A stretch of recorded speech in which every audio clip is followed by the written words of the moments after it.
मैं बिल्कुल बोलना चाह रहा हूँ। एक्चुअली अभी गौरव माना जी ने जो इंट्रोडक्शन कराया रीच का, तो मैं उसमें कुछ ऐड करना चाहूँगा कि मेरी हमेशा से एक शिकायत रहती थी कि जो इंडियन अब्रॉड हैं, जो बाहर रहते हैं, वो इतना एक्टिवली अपने कंट्री के आइडियोलॉजिकल बाउंड्रीज के डिफेंस के लिए नहीं खड़ा होते जितना के पाकिस्तानी होते हैं या दूसरे कम्युनिटी के होते हैं। तो मुझे हमेशा से एक शिकायत थी और मैं ढूंढता रहता था। ऐसे में मेरा राब्ता हुआ रीच वालों से, और मैं आज प्राउडली कह सकता हूं कि I am so proud to be part of Reach के लोगों के बारे में मैं बता दूं कि इन लोगों को कहीं कोई तकलीफ नहीं है इंडिविजुअल लाइफ में, लेकिन ये अपने देश के लिए अनबायस्ड स्टैंड लेते हैं। और मैंने रीच के एक एक मेंबर से मेरे अब जाती ताल्लुकात हैं, और मैंने देखा है कि ये खाली ये नहीं है कि ट्वीट करते हैं या यूट्यूब पे कोई वीडियो लगा दी, जहां जरूरत पड़ती है एक्टिवली सामने आते हैं। जैसे कि जब अमेज़न का प्रोटेस्ट करना पड़ा तो ये आए। अभी पाकिस्तान हाई कमीशन पे रीच भरपूर तरीके से शिरकत हुआ। इसके अलावा आज से कुछ महीने पहले दिल्ली में आपने देखा था कि ऑक्सीजन सिलेंडर्स की कमी थी, उसमें रीच ने एक भरपूर एक्टिविटी की है। तो मैं अप्रिशिएट करता हूं और थैंक करता हूं रीच को to making me part of Reach. और ये है कि आई होप कि more and more people will join us and we can make a difference, क्योंकि हर भारतीय की ये जिम्मेदारी है, चाहे वो दुनिया में कहीं भी रहता हो, कि वो अपने कंट्री के डिफेंस के लिए एक योद्धा बन के खड़ा हो। और रीच के काफी सारे चैप्टर्स हैं, आप जहां भी रहते हैं काइंडली ज्वाइन रीच। ठीक है। Yeah, thank you so much, Arif ji. Sometimes we do host Gaurav Major Arya also, and you can hear him. There are a lot of topics which Reach brings out across all the audience, like geopolitics or it may be Hindutva or bringing Indians together. Gaurav Manaji, you wanted to say something? I saw your mic. नहीं गायत्री जी, बस I'll only add is के thank you Arif bhai first of all, and thanks Colonel Rohit also for the thought, because I think the thoughts are very important in terms of shaping the whole narrative, isn't it? And I think Arif bhai आपको तो मालूम ही है, जिस दिन से आप हमारे साथ जुड़े हैं, हमारे ख्यालात इन सब मामलों में बहुत क्लियर हैं कि हम लोग किसी को छोड़ेंगे नहीं अगर वो इंडिया के खिलाफ है। तो बस सिंपल सी बात है, और उतना ही वो हम कर रहे हैं। और उसके पीछे चाहे हमारे को वेबिनार्स करने पड़े, प्रोटेस्ट करने पड़े, या सोशल मीडिया पे हैंड्स ऑन किसी के साथ डुअल भी हो सके, चलेगी, कोई प्रॉब्लम नहीं है। बट लेकिन हम इंडिया को हारने नहीं देंगे किसी भी कीमत पर। That is what our aim is. And I thank all my core team actually, from everybody who's joined today as well, that they have been the pillar and the rock bed of this initiative from last two years, because अकेला ना मैं कुछ कर सकता हूँ ना आप कुछ कर सकते हैं आरिफ भाई, अगर हम सारे इकट्ठे हैं तो ये काम हो सकता है। That's all I'll say. Thank you Gayatri ji. Thank you so much. आते हैं डॉक्टर गौरव प्रधान जी के पास। Everybody knows he's so popular among us, among all the nationalists, and I would also request him to speak like how does he feels when he gets invitation from Reach UK to speak about country's issues, and we will go on from there. Yeah. Gayatri ji, thank you very much for the podium. मेरे को जब पहली बार reach से invitation आया था और मैंने लिखा था अपने टेलीग्राम पे, क्योंकि मैं ट्विटर पे नहीं हूँ जैसा कि सब जानते हैं, मैं टेलीग्राम पे लिखता हूँ, तो मेरे पास बहुत सारे लोग जो मेरे वेल विशर्स हैं, उन्होंने कहा कि रीच ये रीच वो, don't join them, you know they will spoil. तो मेरा एक ही जवाब था, मेरा एक जवाब ये था, अगर पाकिस्तान भी भारत के साथ खड़ा हो जाए और सनातन को अपना ले तो गौरव प्रधान पाकिस्तान के फेवर में भी बोल सकता है। मेरा स्टैंड लाइफ का बिल्कुल क्लियर है, मेरा देश और मेरा सनातन, तीसरी चीज कुछ नहीं है। मुझे किसी से कोई पैसे नहीं चाहिए, मुझे किसी से कोई जॉब नहीं चाहिए, पोस्ट नहीं चाहिए, मंत्री नहीं बनना है, इलेक्शन नहीं लड़ना है। मेरा एक ध्येय है कि मेरा भारत महान हो और मेरा सनातन ग्लो करे। कर्नल देव को मैंने सुना, literally he put it things very well. I just want to add couple of things to what Colonel Dev has spoken, if he permits me to do that. Problem क्या है, जो सनातन society है, जो भारतीय society है, और मैं आज के भारत या 75 साल पुराने भारत की बात नहीं कर रहा हूं, मैं बात कर रहा हूं 1000 साल पुराने भारत की। प्रॉब्लम हमारे साथ सबसे बड़ी ये थी कि हमारी सोसाइटी बाय नेचर एक पैसिव सोसाइटी है। तो हमारी पैसिव सोसाइटी में कहता हूं तो उसका अर्थ होता है कि चलता है, हमारा क्या जाएगा, हमें क्या लेना देना, हमारा तो घर चल रहा है, दुकान चल रही है, बिजनेस चल रहा है। यही एटीट्यूड था 1000 साल पहले जो हमें गुलाम बना गया। क्योंकि आप अगर आज देख लो, कोई भी प्लेटफॉर्म हो, कोई भी व्यक्ति हो, कोई भी टीवी चैनल हो, कुछ भी हो दुनिया में, हम सब पिछले 70 साल से जो एक बात करते हैं वो ये करते हैं कि भारत की आजादी कैसे मिली। बच्चा कहीं भी पढ़ता हो, किसी स्कूल में पढ़ता हो, भारत की आजादी की बात उसे बताई जाती है, सिखाई जाती है। हमारे जो वीर गति को प्राप्त हुए, सेना में जो लोग शहीद हुए, उन सब की बात करी जाती है। बस यहीं पर प्रॉब्लम है, क्योंकि प्रॉब्लम ये है कि हमें ये तो बताया गया हमें इंडिपेंडेंस कैसे मिली, ये प्रॉब्लम है। लेकिन जब प्रॉब्लम को डिफाइन करते हैं तब एक बात सामने निकल के आती है कि प्रॉब्लम ये नहीं है कि हमें पढ़ाया जा रहा है आजादी कैसे मिली। प्रॉब्लम ये है कि हमें ये नहीं पढ़ाया जा रहा कि पहली बार में आजादी गई कैसे थी। क्योंकि अगर हम ये जानने की कोशिश करें कि हमारी आजादी गई क्यों थी, जिसकी वजह से हमें लड़ना पड़ा, सैक्रिफाइस देनी पड़ी, लाखों लोगों की सैक्रिफाइस देनी पड़ी, तो हमें आजादी मिली, तो ये आजादी गई क्यों थी, ये जब हम बात करेंगे तो हमारी समझ में आएगा एक शब्द कि हमारे डीएनए में पैसिव नेचर था। चलता है, चलने दो, क्या फर्क पड़ता है, हमारा काम चलता है। ये चीज 2014 में बदली। और 2000, क्योंकि मैं इस बात को इसलिए समझने की कोशिश थोड़ी ज्यादा कर सकता हूं क्योंकि मेरा अनुभव रहा है। 29-30 साल मैंने देश के बाहर काम करा है, विभिन्न कंट्रियों में करा है, 55 देशों में करा है, सीनियर रोल्स पे रहा हूँ, CIO, CTO इत्यादि इत्यादि। मैंने हमेशा एम्बेसी में हमें इनवाइट मिलता था आने के लिए, आते थे, दारू पीते थे, खाना खाते थे, गप्पे मारते थे, चले जाते थे। लेकिन अब हम जब एम्बेसी में जाते हैं तो डिस्कशन दूसरे लेवल का होता है। डिस्कशन अब ये नहीं होता कि हम 2 मिनट चाहते हैं एम्बेसडर से, बल्कि एम्बेसडर अब 2 मिनट चाहता है हमसे। ये फर्क आया है। तो वो जो डायस्पोरा को प्रधानमंत्री ने मेडिसिन स्क्वायर गार्डन से एड्रेस करना जो शुरुआत करी, वो एक बहुत बड़ी चीज थी। उसने देश को जोड़ना शुरू करा। मैं उस देश की बात कर रहा हूँ, उस भारत की बात कर रहा हूँ जो भारत में नहीं है, भारत के बाहर है। उस देश को जोड़ना शुरू करा, उस डायस्पोरा। और इसमें सब है, इसमें हिंदू, मुस्लिम, क्रिश्चियन, जैन, सारे रिलीजन, सारी कास्ट सब है। ये देश जुड़ना शुरू हुआ भारत। क्योंकि पहले मैं अपनी बात करूं तो हम, क्योंकि IT इंडस्ट्री से हूं, तो हम एक चीप लेबर से ज्यादा कुछ नहीं थे। ट्रांजिट एयरपोर्ट पे जो हमारे साथ व्यवहार होता था, चाहे वो एम्स्टर्डम हो, चाहे डेनमार्क हो, चाहे वो आपका दुबई हो, चाहे कहीं और हो, हमें पता है we were just cheap labours. आज जब हम जाते हैं तो परसेप्शन टोटली चेंज है।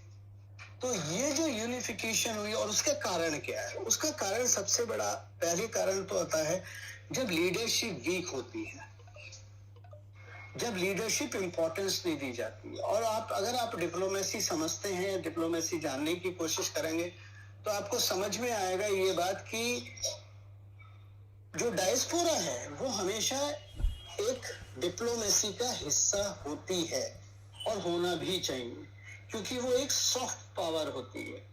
भारतीय क्योंकि एजुकेटेड हैं, विदेशों में काम करते हैं, IT इंडस्ट्री में हमारा बहुत बड़ा रोल है, तो हम एक पावरफुल डायस्पोरा है। तो जब कर्नल देव ने बात करी कि UN में जो लॉबी है, जो बेसिकली लॉबीज होती हैं, उसका फर्क पड़ता है डायस्पोरा से।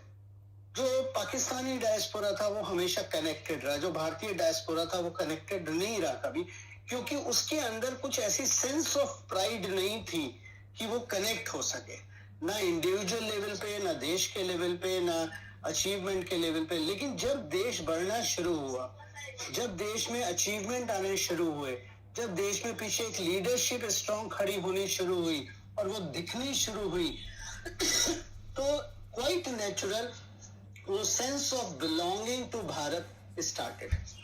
और वो एक टर्निंग फेज था जो हम शायद 1000 साल पहले खो चुके थे, और उसकी शुरुआत एक बार फिर हो रही है कि आज हम कनेक्ट हो रहे हैं। और जब हम भारत की बात करते हैं तो मैं केवल हिंदू की बात नहीं करता, मैं भारत में रहने वाला मुसलमान हो, क्रिश्चियन हो, जैन हो, बौद्ध हो, कोई भी हो, पिछड़ी जाति हो, आगे की जाति हो, पीछे की जाति हो, बीच की जाति हो, मैं सबको इंक्लूड कर रहा हूँ। जो भारत में पैदा हुआ है, मैं हर उस इंसान की बात कर रहा हूँ। तो मैं रीच को कॉन्ग्रेचुलेट करता हूँ कि आज उनकी 2nd एनिवर्सरी है। आप लोग ऐसे ही काम करते रहिए। और मुझे नहीं पता आपकी फाउंडेशन है, किस माध्यम से आप काम करते हैं, लेकिन जैसे कोरोना खत्म होता है, मेरी आपसे एक गुजारिश होगी कि क्योंकि मैं जरा पुराने किस्म का टेक्निकल बंदा हूँ, ज्यादा ऑनलाइन में विश्वास नहीं रखता, क्योंकि जब तक किसी का हाथ पकड़ के शेक हैंड ना करो, जब तक गले ना मिलो, तब तक बात नहीं, मजा नहीं आता मुझे कन्वर्सेशन में। तो मैं चाहता हूँ कि आने वाले वक्त में जैसे कोरोना खत्म हो, आप लोगों की सामर्थ्य हो, रीच यूके अपने लंदन में एक शो ऑर्गेनाइज करे, एक डिस्कशन ऑर्गेनाइज करे, 1-2 दिन का फुल लेंथ, विभिन्न स्पीकर वहां से बुलाए जाएं, चाहे कहीं से भी हो, और उसको हम टेलीवाइज करें अपने यूट्यूब चैनल्स पे, और जो भी माध्यम है हमारे उन पे करें। ऐसे हम करके ग्रो कर सकते हैं। तो मेरा यही पहला जो ओपनिंग स्टेटमेंट है, कुछ ज्यादा लंबा हो गया, शायद बोलने की बीमारी है मुझे, लेकिन क्या करूं, बोल देता हूं जो मन में आता है। Gayatri ji. Thank you so much. Gaurav ji, आप गौरव माना जी, आप बोलना चाहेंगे कि how can we progress? Yeah, no, I think Dr. Pradhan, first of all, thanks for kind words. I think आपकी बात बिल्कुल सही है. हम लोग actually जैसे ही कोरोना का थोड़ा सा it is upon us, then we will definitely are thinking of organizing something big in UK.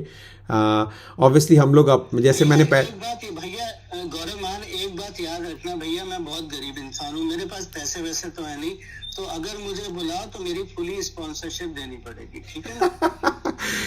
जैसे आप गरीब है वैसे हम भी गरीब है, पर लेकिन हम अपनी कोशिश करेंगे, फिक्र ना करिए। जी जी जी, नहीं, I think Gayatri ji, let's take it forward from here in terms of questions or anything we are getting from viewers. Before starting the question answer session, a lot of people are messaging me and asking how to join Reach. So don't worry, after this session I will request Gaurav Mana ji to put his link, Telegram links, WhatsApp, or we can the ways to join. So please do watch out his timeline. Question answer session sir शुरू करते हैं. With regards to Afghanistan, it's a burning issue which is going on, and do you want to put that into discussion, Gaurav Mana ji? Because people are messaging me. Hello, Gaurav Mana ji, can you hear me? Let's put that, Gayatri, no problem, and you should start with Colonel Dave, a soldier. He can put his perspective, then others can. Okay, sure. So, Rohit sir, what do you think about India's strategy today? If we think, because Pakistan has been involved with the Taliban counterparts and is taking over Panjshir.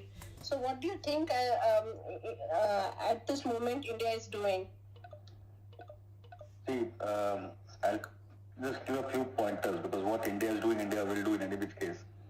The first thing is that at the strategic level, we may term the US pullout as a blunder.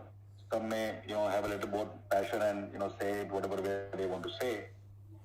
It can also be construed as a mixed bag, and it can be seen that whatever they actually not pulled off in the manner in which they would have wanted. So this much we have all followed in the television, and that's the general opinion that is happening. Now you see where the opinion shaping in this part is happening. Unlike when our country is faced with challenges, whether it is COVID challenge or a diplomatic challenge or anything with Balakot strike, you name it, any level of operational, strategic or tactical also, we always have a debate in our country, and there are naysayers and there are people who question, and all that happens, right? Today, US is not only plagued with so to say, a punch in its face for this pullout. It is also facing one of the bigger times in COVID currently in the recent past. And look at the way their media is. You may have a Fox News channel there who's trying to question otherwise, maybe a couple of more. But the narrative being built by the US, so the strategic thought is getting dissipated through their media agencies, through their diplomats, to make sure that the decision they have taken for a domestic coin to increase by saying, yes, I have pulled back my young men and women from war zone, that should be the driving narrative. So you see from that point of view, I think they're succeeding in a large way there. The other way to look at it is that, okay, US has done a deal, gone out. They are still saying that they will control a little bit of future of Afghanistan. If that future is contingent to the freeze on the $9 billion or something like that, I'm afraid in today's geopolitics it has got no meaning. Because in any which case, that crunch for cash can be easily supported by a country like China, who may step in for creating one more economic slave zone in the region through Afghanistan, like they have done with Pakistan. So when you see India's perspective there, we had at the tactical level one requirement initially, that our people should come back safe and sound when this chaos started happening recently. That we have managed. Now it was in Taliban's interest, and believe you me, India's investment in Afghanistan has been more in terms of infrastructure, medical care and allied features. It has never been with boots on ground to fight. We were asked for that option maybe 7-8 years ago or 10 years ago, when even President Barack Obama was more keen of an Indian role there, but we never put the boots on ground. And we always retained the feeling that, okay, we will only go there if the UN mandate comes around. It never came, right? So it never came, we never went.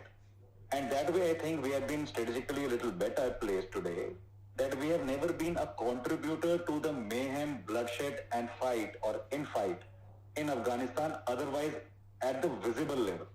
Right? There's a differentiation at the visible level, and there is something which happens behind scenes, behind closed doors through third-party interventions. That is a different thing. But we have directly never been part of the fight at all.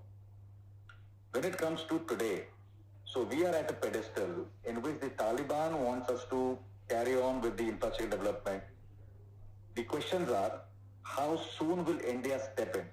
Because if we don't step in towards even its infrastructure in a real time frame, China will step in.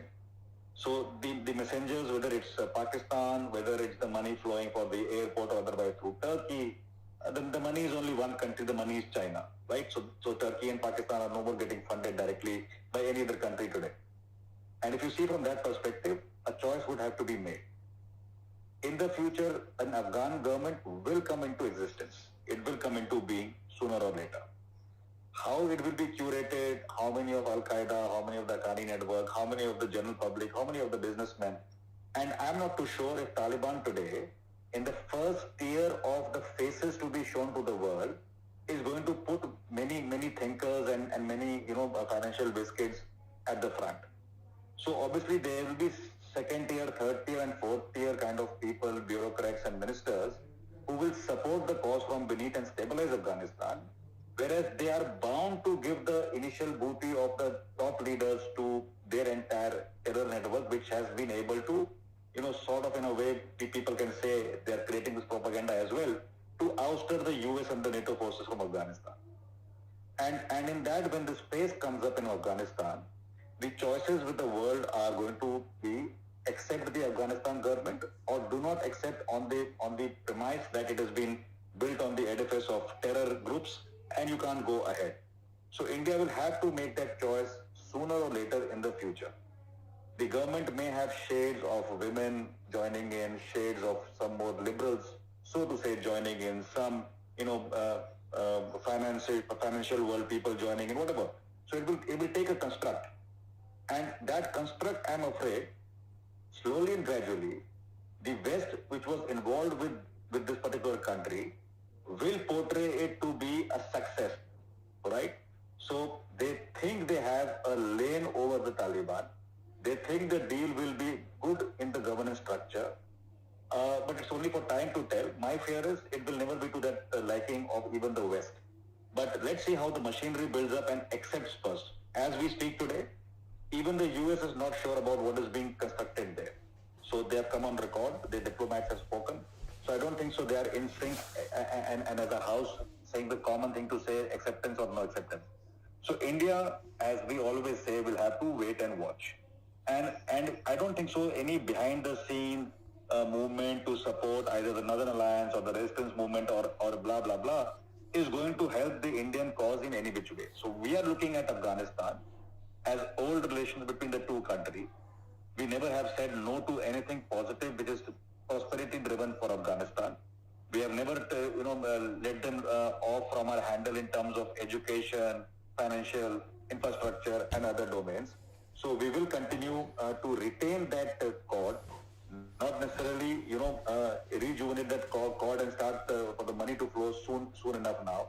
But I think in the future, when we accept a government there, our aim initially would be to ensure that our interest and assets which we have deployed there are taken care of, and also our threat remains. This is a very potent threat which is at the operational and tactical level, not at a strategic level. So you see, we put a tap on Pakistan through our government's proactive, but certainly from next year onwards, you will find that.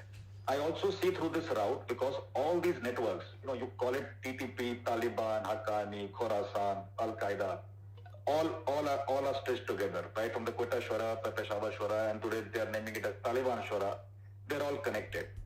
So you may see a revival of the 90s when even the foreign mercenaries will be pumped into Kashmir in the coming years. The degree of preparation of our intelligence agencies, the decisiveness of the government, and also the military prowess and the fencing coming up and the ability to have second and third tier of deployment in the Kashmir Valley will ensure that they can come in whatever numbers, they will be taken care of and be sent on Route 72 very easily by us. So that is our current prowess. And we are not a country of 2013 like Gauravji said. Even the army's hands are quite free and loose right now along the LC. And there has been no day since 2014 July when late Shri, God bless his soul, JTG visited one of the posts near where I was posted that time and passed some instructions. Our troops have been a little more proactive, if I may say, all along the LC as well. So Afghanistan, the other part would be what kind of financial prudence will India take ahead? We have already invested a few billions there. Most of the projects are complete, some are were under completion when we had a pull out there. When will the diplomatic channels be opened again? And how do we think how much should we invest there while keeping not only our interest in a bilateral fashion there, but will it lead to Taliban-led government or whatever the Afghan government we may call it, not siding with Pakistan on certain critical aspects of bolstering terrorism in Kashmir? So that has to be in the back of our mind in anything to do with the Afghan government, which is going to come in the near future. And it will also entail now that the West, which is now thinking of a sort of a partial re-entry into Afghanistan through the humanitarian access route and then build up whatever they want to do, and they presuppose that they have a handle on Afghanistan, which I don't think so. They have the handle to that degree. They can dictate what happens in Afghanistan. We will have to be very careful how we build up. The second aspect which many people ask about Afghanistan, and let me kill it here itself, is the plethora of arms and ammunition which is kept there. So apart from the small arms and ammunition in bulk coming to Kashmir, the balance, there is a problem. The limited problem is that the balance of equipment also flows into Pakistan. The limited problem is that, yes, China will do reverse engineering of that equipment, and the American technology for this generation of equipment will be compromised. So obviously America will have to up the game, do more R&D and create more structure, A+1 type of hardware for the future. The caution to India is that of late, because of our strategic partnership, and believe you me, everything with US dwells on national interest of US as well. So one of the primary components there is the defense arms and ammunition trade, basically imports by India from the US. Barack Obama was very unhappy when we went with Rafale and not with the Boeing led kind of an aircraft that time. So they're looking at a lot of money coming to their country with India buying defense gadgets and arms and ammunition and software or whatever they may be on the table. It's a caution for India today, based on this, largesse which they have given to Taliban, a terrorist group, in terms of arms, ammunition and planes, whatever, that how can India trust the technology? For example, if a C-130 or C-17 Globemaster is today in Indian arsenal, so and if it has been compromised to any degree, even through maintenance logs, even through the aircraft, in which they have punched some holes or whatever they get their hands on, it's a problem for us because these Globemasters were acting also in the Galwan crisis. And if software is compromised somehow, it's a problem for our country. You remember the Sukhoi aircraft which led to a crash suddenly about 3, 4 or 5 years back in the Northeast? We didn't hear about it much in the media thereafter. But it was apparently that its software had been compromised somehow. Why? Because the same Su series was also from the Russians at some point of time, taken by the Chinese. The Chinese took a Soviet-built kind of a ship which was part like an aircraft carrier, and they built through reverse engineering their own fleet, although much inferior, but they did build it. So these are certain dilemmas which our country faces today at all levels.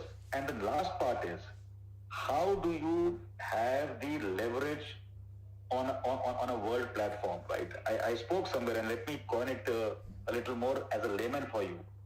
US for the last 2 decades has been talking about effect-based operations everywhere, right? Effect-based. And my ears are actually gone numb hearing this for the longest time. And it involves everything from hybrid to guerrilla to information warfare, cyber warfare, everything else, gets part of effect-based.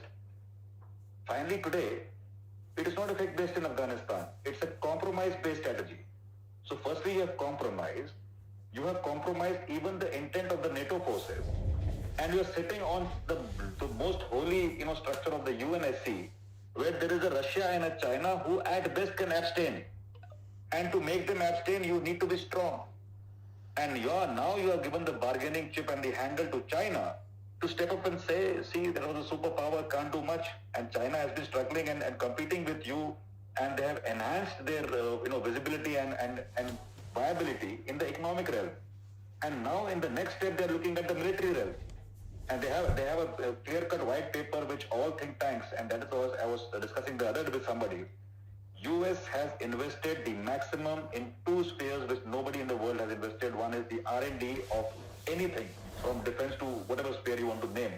And second is the think tank, right? They have so many forums and quoras there which talk about geopolitics, diplomacy, and they go deep dive into military capabilities, economic capabilities. And every year the Congress has given a report of every country, right? They're so good. And the country being so good, if that country did not even read through the last 2 years of the UN report on Afghanistan, in which they were the contributors to the report, because since they were leading the fight in Afghanistan, they were the maximum, source-based information going into that report. And if you read those 2 reports, if I'm not wrong, if I remember, the 2019 report is, S20. 20418. Please read it if you have time. And 2021 report of the same era in May this year is 486. And if you read that, and if you see how they pulled out, it is actually that you were sitting on the high horse. You curated the entire vision for this pullout. You knew the challenges of this pullout, and still you couldn't do it the way you wanted. So imagine how the geopolitics shapes hereafter. People are already talking to us. I was in a think tank group with the US and somebody from Canada and Australia the other day. They're talking about how Quad should do more. Now, there's a mandate of the UN there, and you're talking about a Quad. Quad is a quasi kind of an organization today which is not looking at owning of and conjoining of military capabilities today. It will in the future. And I keep saying is, Quad is just a start, so it may be a Quad plus tomorrow. So maybe 4 countries plus 2 more can do something somewhere. Maybe 3 countries from Quad and 5 from somewhere else can do something else, militarily, economically, or diplomatically. So that is the way it will shape up. But the most renounced structure is the UN. And when I was talking there, I said, you can still get your one leg back into Afghanistan through the humanitarian access and see where it goes. But today you don't have the liberty. So as everybody sees today as Afghanistan, and when you compare, and a lot of people and naysayers, I heard some rubbish on our TV channels when they said, the government has been let down, we have lost everything in Afghanistan, we have invested so much. No, my dear. Right from the deeper infrastructure projects there, the healthcare projects there, and including the auto rickshaws which you saw running as late as, the TV screens have shown in the last 1 week, they're all intact. So how do you say that our infrastructure has been, gone under a bus? It is not. It is not. So you imagine that since, and Gaurav ji, talked about our Sanatan part. One of the part of Sanatan part is that we also believe in goodness of everybody, the well-being of everybody.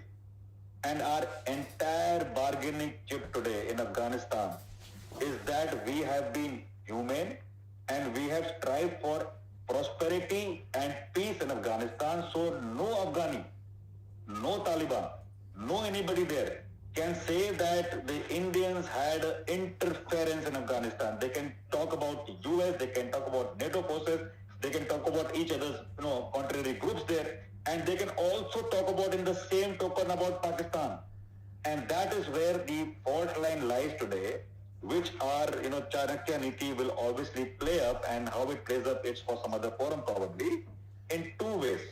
One is the Durand line, and one is to keep the narrative alive that Taliban was struck by the NATO forces with support of Pakistan all through. So Pakistan has played the coin both sides.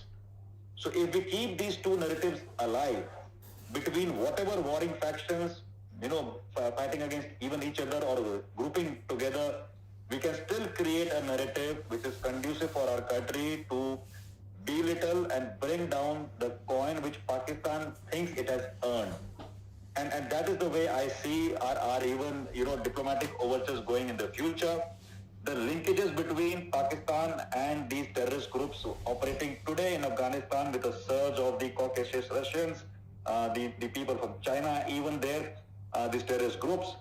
It is very important for India to keep maintaining the dossiers. There are many countries who are echoing the sentiments, including think tanks in US. And it could be a better day and a time to push the pedal to keep Pakistan at least in the grey list and enhance the scope of it coming in the blacklist in the future. I understand blacklist is not easy because there the number games count in terms of voting, but we can certainly make a difference. 2-3 years back, many ambassadors on a TV show told technical hold by China, it will put like it put last year and it will not go. And there was only one person on that panel, I remember, that was myself. I said, give it 2 or 3 months, this time the technical hold will be taken off by China. Instead of 3 months, China did in 2 months. That is the kind of aggressive diplomacy we follow today. That's the kind of, economic might we have today. We may not discern it today as Indians individually, but you imagine the markets, the dynamic market shifts in the future, the next 3-4 decades is India. The youth, as very, very conveniently spoken by a lot of our politicians, even the head of the executive, is that we have the coin to grow as the youth, the most useful country in terms of prominence and economy as well. So that is where I would say we have a lot of role play, but we should not be, those zealots I see on television who want answers from the government. There is a gentleman who is 6 feet plus coming from some part of India, wears a cap. He was telling on the TV show when I was there about 15 days back, I said so many months ago that we should engage with Taliban. Now somebody engaged with Taliban in Doha. The same chap says on another channel that, is a weak government on its knees, infrastructure, they have put money there, they have had, the biggest disaster going into Afghanistan. What kind of a narrative is being said?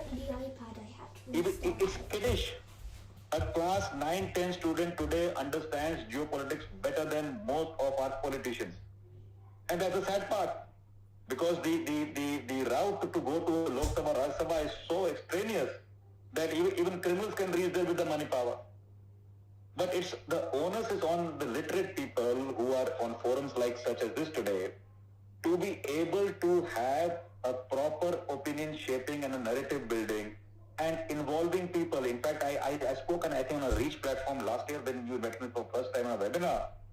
I said even the youth in the colleges, the learned people who go for cultural exchanges and inter-school exchanges abroad from schools, that is the level where we need to, indulge, no matter who you are, your stature in society is today, how much of experience you have, what is your age, doesn't matter. But we owe it to our next generation and next to next generation to make them more aware. So this 5, 7, 10 years of aggressive awareness which has happened in our country, we have been taken off from slumber to be able to think and have an opinion, is something which needs to be carried forward. And that is where I find people like us who are on this particular space today, no matter where you are, no matter you are the citizen, no matter you are the youth of this country, no matter you are the diaspora, you need to carry the opinion shaping in national interest as the bottom line for your existence. Even if you are a top-notch corporate honcho, you can make the difference to this country. I can cite a few examples a little later about this. I'll give you only one example from my personal experience in the corporate sector a little later. But you can make that difference. You can carry the message for everything, including Atmanirbhar Bharat today, to the world as an individual. That's your power. And if you can understand the power your country is, and you can be the messenger for their power, you can do much more for your country. And that is where the self-confidence must come up and emanate and outshine, so the world takes notice. 15, 20 years back, who considered us anything even geopolitically? For the longest time, the narrative was sabotaged by our naysayers and the cabal inside to say, oh, Pakistan is a powerful enemy, a neighbor, we must talk, nuclear, and they can do all that. America is by its side. Bum come.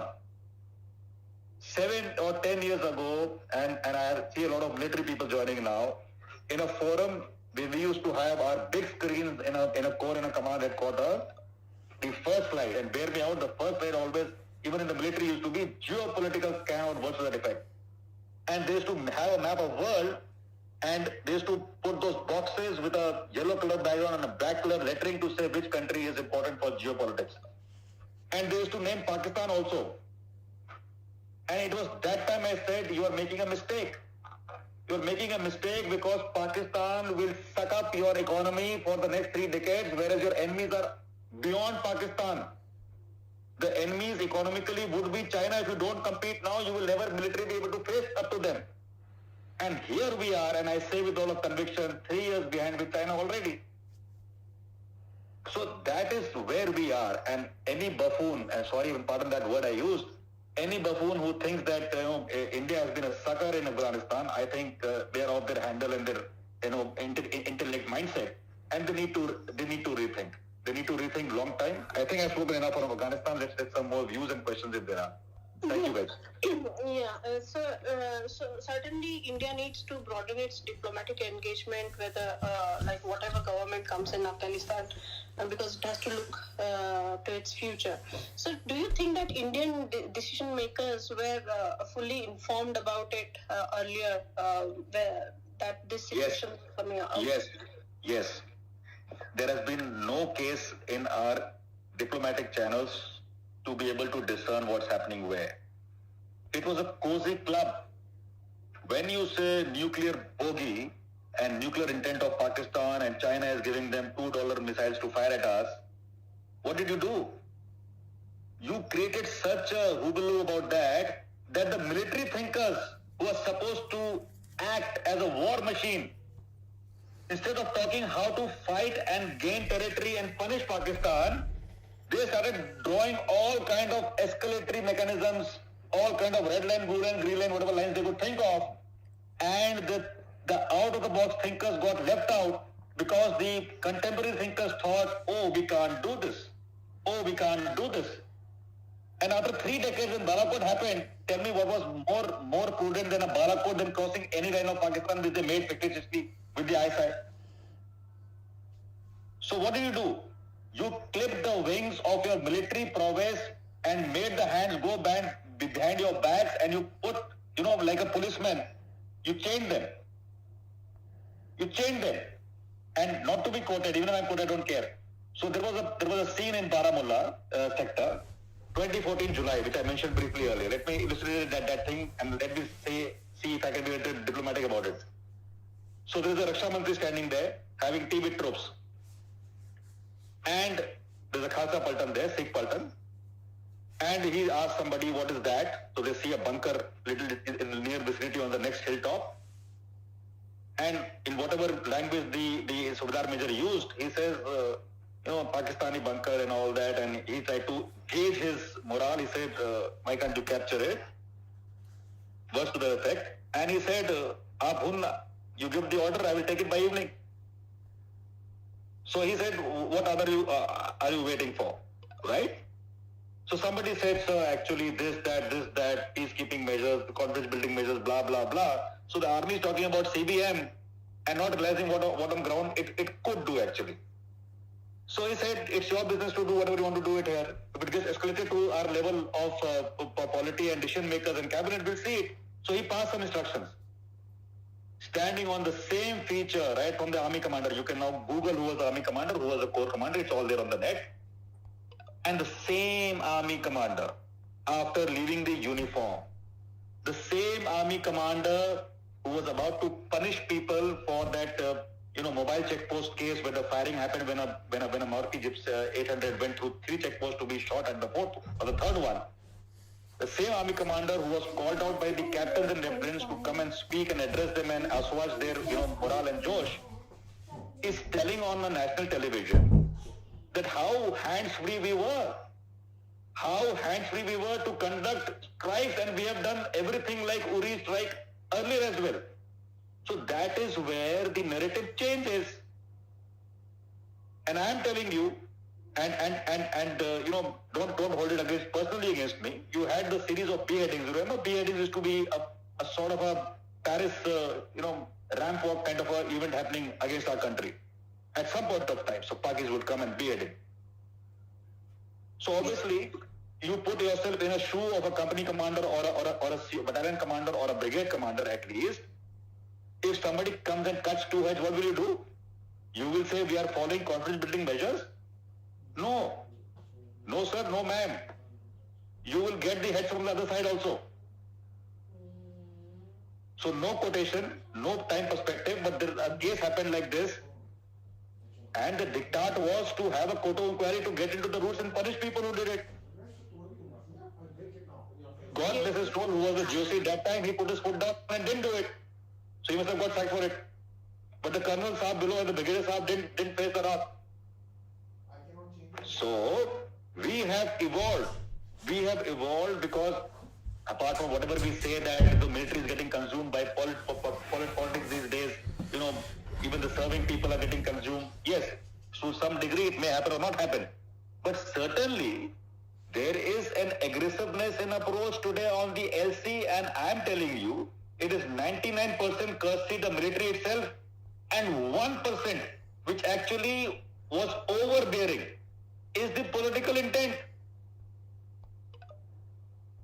So if you see all this and if you can derive, what I'm trying to say, you will appreciate that today as citizens of our country, whether we are veterans, whether we are doctors, whether we are serving in the forces, whether we are an IT guy, we are carrying that pride of being an Indian in more numbers today than we were earlier. Isn't that a change? Just off the record, that case of that gentleman who died from the Bollywood, Sushant, right? Yes, sir. Tell me which case of harm, death has carried on for more than a year, and how is it coming? It is coming because of the awareness of the youth, the citizens and the diaspora who are keeping that issue alive. So what is this? This is enhanced awareness, right?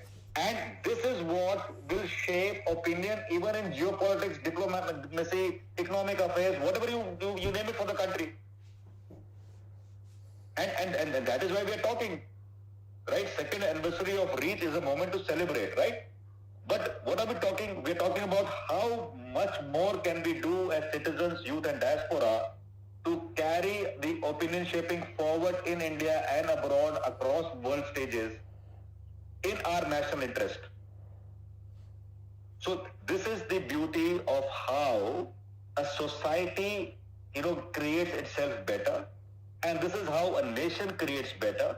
And no nation creates itself better alone. It does require support of the diaspora to have a say in affairs worldwide. And I'm just about glad today that we are doing what we are doing today. So any questions I'm willing to take, otherwise we can go ahead, please. Yeah, thanks, sir. Gaurav ji, I would like to, I think I'll put forward the audience who are joining in the questions. Akshit, you can go on. Yeah. Thank you so much, ma'am. Jai Hind, sir.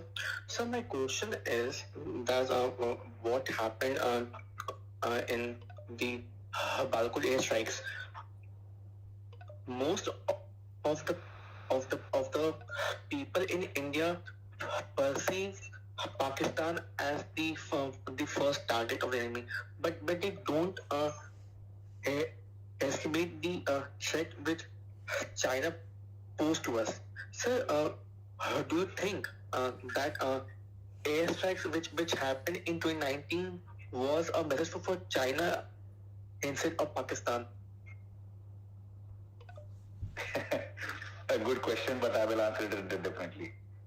Balakot was an initiator and a sounding board for Pakistan that looked no further. If you continue, we have the will and prowess to do it. What we don't know is, and probably most of us is that when we struck Balakot, there was an Embraer flight which went from Delhi to Beijing that night, or the previous night. I don't remember the exact night actually today. And it carried a dossier that why the strike had gone through.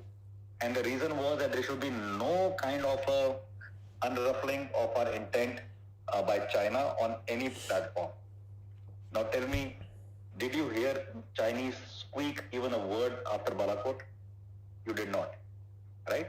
That is our power. So the message was that we have punished Pakistan for whatever we did, but obviously it was not a direct message for China in any which way. Let me also put a perspective here. Please do read some white papers from Chinese origin. You will realize China is embarked on a mission for the last about 2.5 decades for now. And the mission is to compete with US on the world stage as a superpower. And it has desired and designed its structure to grow first in the economic realm and then partially together in the military realm and finally expanding the military realm. That's putting it like a layman for you today.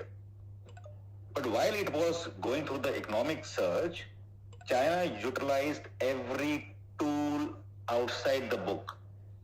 Money, wine, women, wealth, whatever it could do with, and buying out economic decision makers across spectrum in the world, right from WTO and everywhere else. It smartly played the developing nation card at that time and took on the industrial revolution, invited a lot many people, gave cheap labor, whatever it did. It had its own ways to do it. It realized in the last decade that yes, I have grown economically very powerful and I'm going faster than I think. So it preempted and started doing the military part also as well. A lot of investments went into that sector as well. And China grew. And what happened to us? We were mired by Pakistan.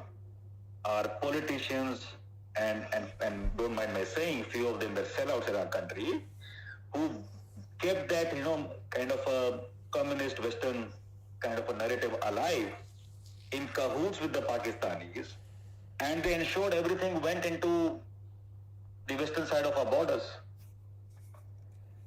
The amount of money which flew into Kashmir, non-budgeted, budget is known to you, non-budgeted, was at least, if I'm not wrong, maybe 3 times than the budgeted. And when you look back in the eras of 90s and 2000 early, and if you were in Kashmir in the period of 2010, 11, 12, 13, 14 and beyond, you would have realized where did the money go? Whereas China was always a threat in being which was building itself. Somebody asked me, no names again, when Galwan happened. I was on a very funny call that night, and I don't know who the hell wanted my views that night. And I gave a lot of views. I gave them 17 suggestions. 16 and a half have been implemented by the government of the day. And they were funny suggestions. There was a callback to say,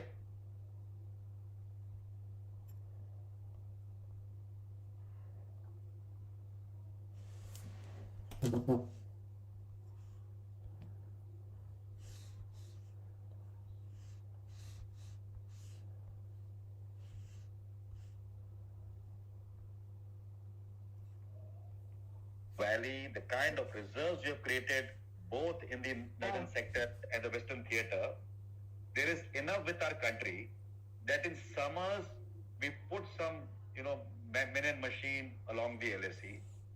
Next 5-7 years, you start building infrastructure like hell has broken loose. You create accretion of forces as you have money to go ahead. But summers take people there, even if to get them back for winters facing Pakistan. As per your assessment, you can do that. That much, money you have to burn. But you need to look at this aspect. And that is when I say we are a little behind when we see China. So even if we are trying to do a Balakot, I don't think so it's a message for China. The message is yes, in the military realm, it's operationally always there, is that when you come along and closer to the LSE, and if we take that LSE to be the Tibetan region, which is still not the reversal of our status from the Vajpayee days, we still have a lot to do there. So you must have heard of the Chantan exercise we did in September of 2019, right? And thereafter in 2020, Galwan happened when the snow melted and June came about. So we have the prowess to do many things there. But to suggest that a Balakot would deter China from its expansionist theories, to enable it not to hamper its progress in Tibet, I think they'll be far-fetched, because today as we even speak and we have had these kind of, border talks and whatever we have achieved out of it militarily, I think China is doing a great job in building infrastructure in Tibet today, and it has got no option at all to continue with what it's doing. So similarly, we have no option but to continue with at least the infra development for today, to have, balance of posturing and shifting of our reserves as we want to. But in the future, grow beyond that 2.6 GDP, and believe you me, a lot of veterans come on many, debates every week. And they at times curse the government of the day, not this government or the previous government, but the government of the day, to say why India is only ranging between 2.2 to 2.6 of GDP. Firstly, that GDP is too high. But you must appreciate that India's got, 130 crores people, mouths to feed, well-being to be seen, prosperity, infrastructure to be developed. So when you see the scale, no government of, some sense is going to put 6% of GDP into defense. It can't be done. So you have to plan. You're already late by 3 decades. So you can't just put money and build up everything in the next 1 decade by saying my GDP of 8 to 10% will go into defense. It can't go. So you have to find solutions. But I'm happy that as a young man, you are thinking about, how political and diplomatic signaling is done by use as an instrument of power. In some measure, yes, that particular strike must have opened a lot of eyes worldwide. But the direct message was always for Pakistan. And I'm glad it was conveyed. And I'm very glad that we retained the intent to do it more often. Thank you, sir. Yeah. Gaurav Pradhan, sir, one question for you. Hi friends, it's such a pleasure to join this session. I joined a little late, but I enjoyed what Colonel Rohit was saying and many questions and all. I am Yashmore, and I was in Ladakh just when this issue was hotting up, and I've served on line of control in Poonch Rajouri sector, been in Valley 2-3 tenures, and been in Punjab before that, seen Punjab insurgency at its peak, 89, 90, 91. So I've seen enough in last about 40 years, and now I'm I'm a veteran and I do write on all these issues, contemporary issues, whether it's Afghanistan or Ladakh or. So instead of, giving a monologue, I don't mind, since I'm on the space, taking any questions from my backdrop. You wish to hear my views on Galwan, on China, on Afghanistan. There are a number of my YouTube videos or my articles are there. You can see my views. How I see the situation. I've been watching this region for last 30 years. 30 years I've been watching AFPAC region very closely. I've read whatever literature has come. Unfortunately, couldn't go to Afghanistan as a colonel. The trip was already planned. I was the team leader, but didn't take place because our embassy at the last minute was, not willing to host a military delegation. But I wish to go there sometime or the other. I have friends in Afghanistan. I've trained with them. So anything you wish to ask, I'll be happy to answer them as frank as possible. Thank you, sir. Thank you, Yashmo, sir, for joining us panel. I will definitely come back to you. The next question is actually for Gaurav Pradhan, sir. Sir, do you think, sir, there is this section of people who are called right-wing, and they are trying to divide the Indians thinking towards the progress of the nation? There's a question from the audience. They feel that there's a conspiracy behind Modi government. Gaurav Pradhan, sir?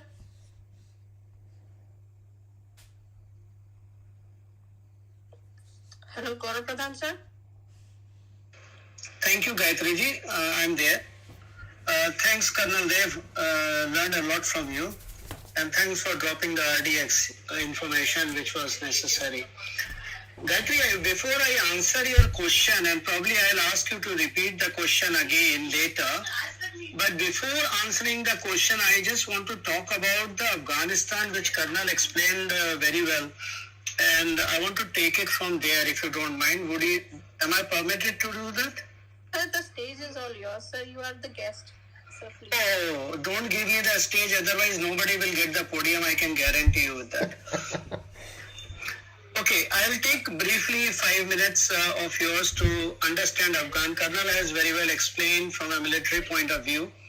Let me explain from my point of view, which Gayatri ji, if you remember on Raksha Bandhan, we did a space for 3 hours and with me, and I explained the Afghanistan, and if you remember, whatever I have said then has proven today.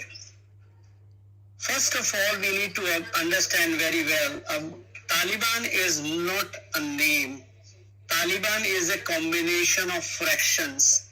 There is a fraction which is want to be in power, which negotiate, discuss, debate in Doha. There is a section which is sponsored by Pakistan, which has more than 60% of regular Pakistan army people. There is a section which is sponsored, supported by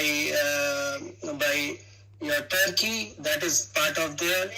And there is a section which is still part of America.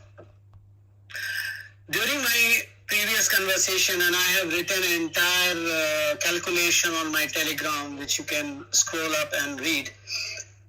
I told you when people were talking about, and with due respect to my people, my friends here from media, especially TV9 guys, I respect you a lot. Please don't take it personally.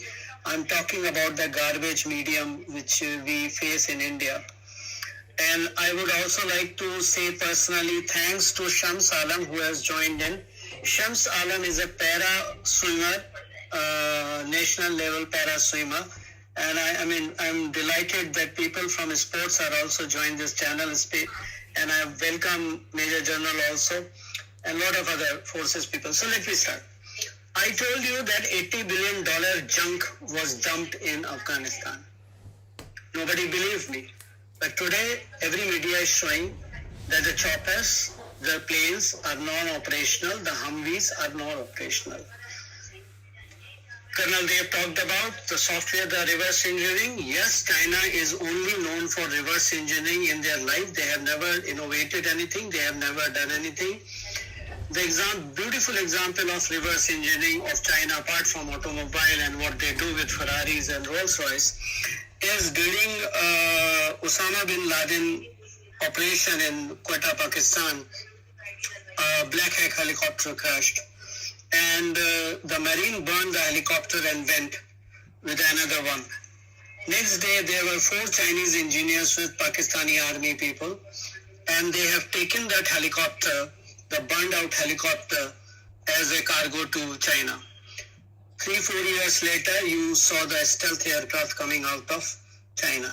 So that is the level of reverse engineering. So whatever is left in Afghanistan, 99% of the stuff doesn't require any reverse engineering because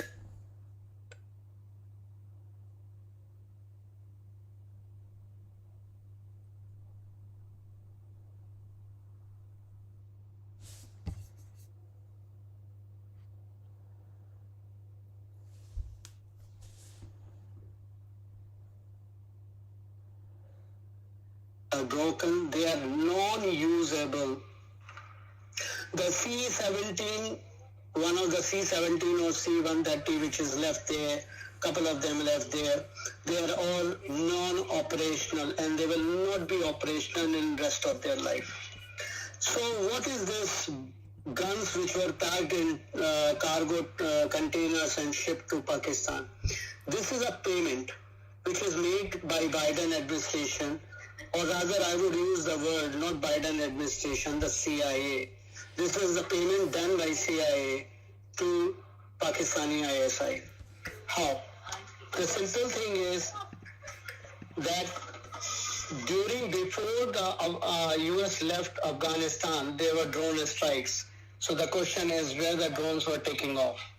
If they have to take off from a ship, aircraft carrier, they have to cross the entire Balochistan. They have to then enter Afghanistan. Iran is not an option because it is a no-fly for US forces. So that means they have flown from a land base Air Force station. That was Pakistan, because if you remember, while Imran Khan said absolutely not to the bases to US, the Bajwa, which is actually the power, never said anything. So these guns, light arm infantries and small guns were delivered to them as a payout for Pakistan. But the problem is here. They have given the guns, they have not given the bullets. So now the Pakistan need to ask America and pay them for bullets, out of which a deal would be done, and America will take a pie out of it, whether that pie could be cash, kind, bases, or containing China or something like that. So this is the history. Second, what is happening in Afghanistan? Trust me, I am the only chill out person in this world probably who is smiling on what is happening in Afghanistan. Because while we can talk about the military, which military people can talk about, and their experience definitely is much better than me on an operational level, the fact is the whole fight, the whole turmoil in Afghanistan is not because of any military supremacy or to get any military supremacy or to get Hindu-Muslim with the buffoons in YouTube and our TV media talk about regularly. I'm sorry for using the same word as Colonel Dev. They are buffoons, so I don't trust buffoons. The whole fight is all about trade. And the trade, the indication is that recently the Chinese ambassador in Doha met the Taliban and proposed a Peshawar-Kabul CPEC. They want to extend CPEC from Peshawar to Kabul. The problem is, what is Pakistan? Pakistan has only 2 USPs. One is the geopolitical location, geostrategic location, which they have. Second, they are fanatic about Kashmir. So I can tell you as a non-military person, but because belonging to a certain set of, what word should I use, certain set of people in the same diaspora of think tanks, Kashmir is gone from Pakistan. The only thing is POK, and Afghanistan will deliver the POK to us. How? The Northern Alliance, because Peshawar to Kabul is one route, but the major CPAC runs from POK to Gwadar Port. It has to cross length and breadth of Baluchistan. Baluchistan, the brother who is going to head the Afghan government as of today, is a Baluch. So what China is trying to do is Peshawar-Kabul route so that they can extend via Iran to Chabahar Port. Now you remember, for Chabahar Port, China has already signed a 25-year agreement with Iran. So you extend that route, get into Afghanistan, which more or less would be peaceful in a couple of years, and with the Wakhan corridor, which is between Tazak and POK, is Afghanistan territory, enters directly into China, which is, they have a border sharing with China. That is the whole game is. Because like Colonel Dev talked about Quad, and I have always said that anybody who is talking about Afghanistan and not talking about Quad doesn't understand Afghanistan or the whole geopolitics in this region. For a simple reason. The maritime route currently, which China uses, is a heavily populated route, which can be blocked by Taiwan, which can be disturbed by Singapore, which can be disturbed by India in Andaman Nicobar, because there we have the listening post and Indian Navy posted. So that China need alternative route. If it find a route around Australia, it would be 3-4 times much longer route, which is commercially not viable. If it goes over the Russia to reach Europe and US market, that is not possible because the sea is frozen for 10 months. They have to make an icebreaker, and it would be a turtle run rather than an actual ship sailing. So these things are to be taken in consideration.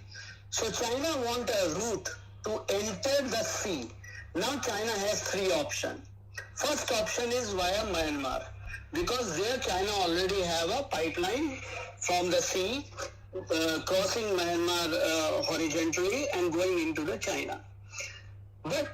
And that is the reason Aung San Suu government was toppled and was not allowed to form the government even by winning by 90% margins, because the Myanmar military works for China, and China doesn't want her, because having her means the people are already 90% anti-China in Myanmar. Then China pipeline would also be a problem. So having a road or rail network is ruled out. The second thing is which China want is Doklam. Via Doklam and countries Sikkim and Arunachal Pradesh, China want to enter the Bangladesh, and vertically going down Bangladesh, they want the Bangladesh port, which they propose to build a Bangladesh port. But here you also remember that India countered that by inviting Bangladesh into the Quad. This is the reason why Bangladesh was invited into the Quad. This is the reason why there is a gentleman by the name John who joined the government as a minister.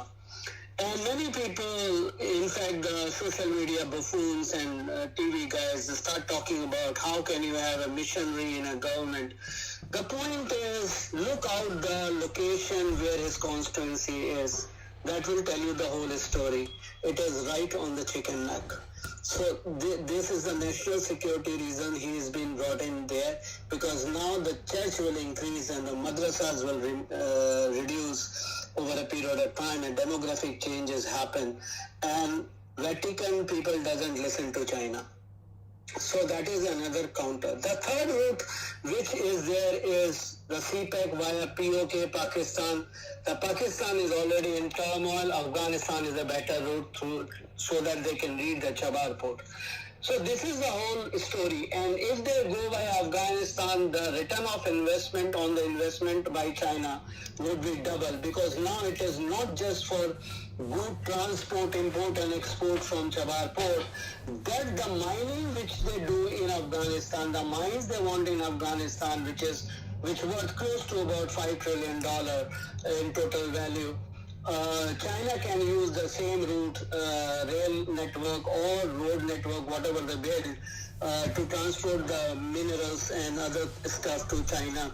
Because China ultimate aim against US is to be the world manufacturing power, both in terms of product, services, as well as agriculture good.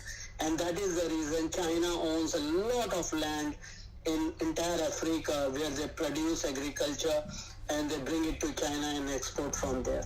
So this is the story of Afghanistan. Afghanistan, as I said, people make my joke that is another thing. But the fact is, Afghanistan is not Hindu-Muslim. Afghanistan is purely trade. And why this Hindu-Muslim angle comes in?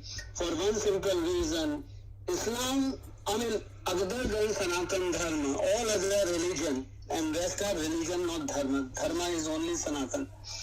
All the religion have grown up or born in certain way of ideology, in certain ideologies. Like Sikhism, it is all about serving. Buddhism is all about meditation and peace to the world. But Islam has adopted the violence part. It believes in forceful conversion. It believes in imposing its thought forcefully using the gun.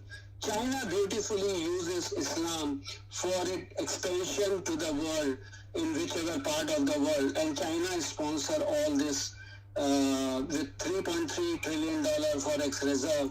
They have enough muscle to sponsor all these Islamic people around the world. And I won't call it Islamic people, I should rather call it the modern day Islamic people, to spread the violence. Because if people have understood history pretty well about China, their original thought is strangle your enemy with its own system.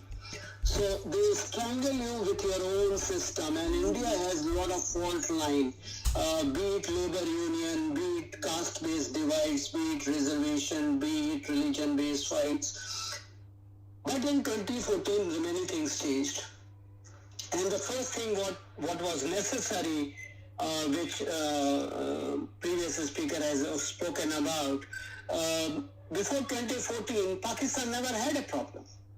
Financially or otherwise, they never had a problem. They had a huge lobby in US because they had the money to sponsor the lobby.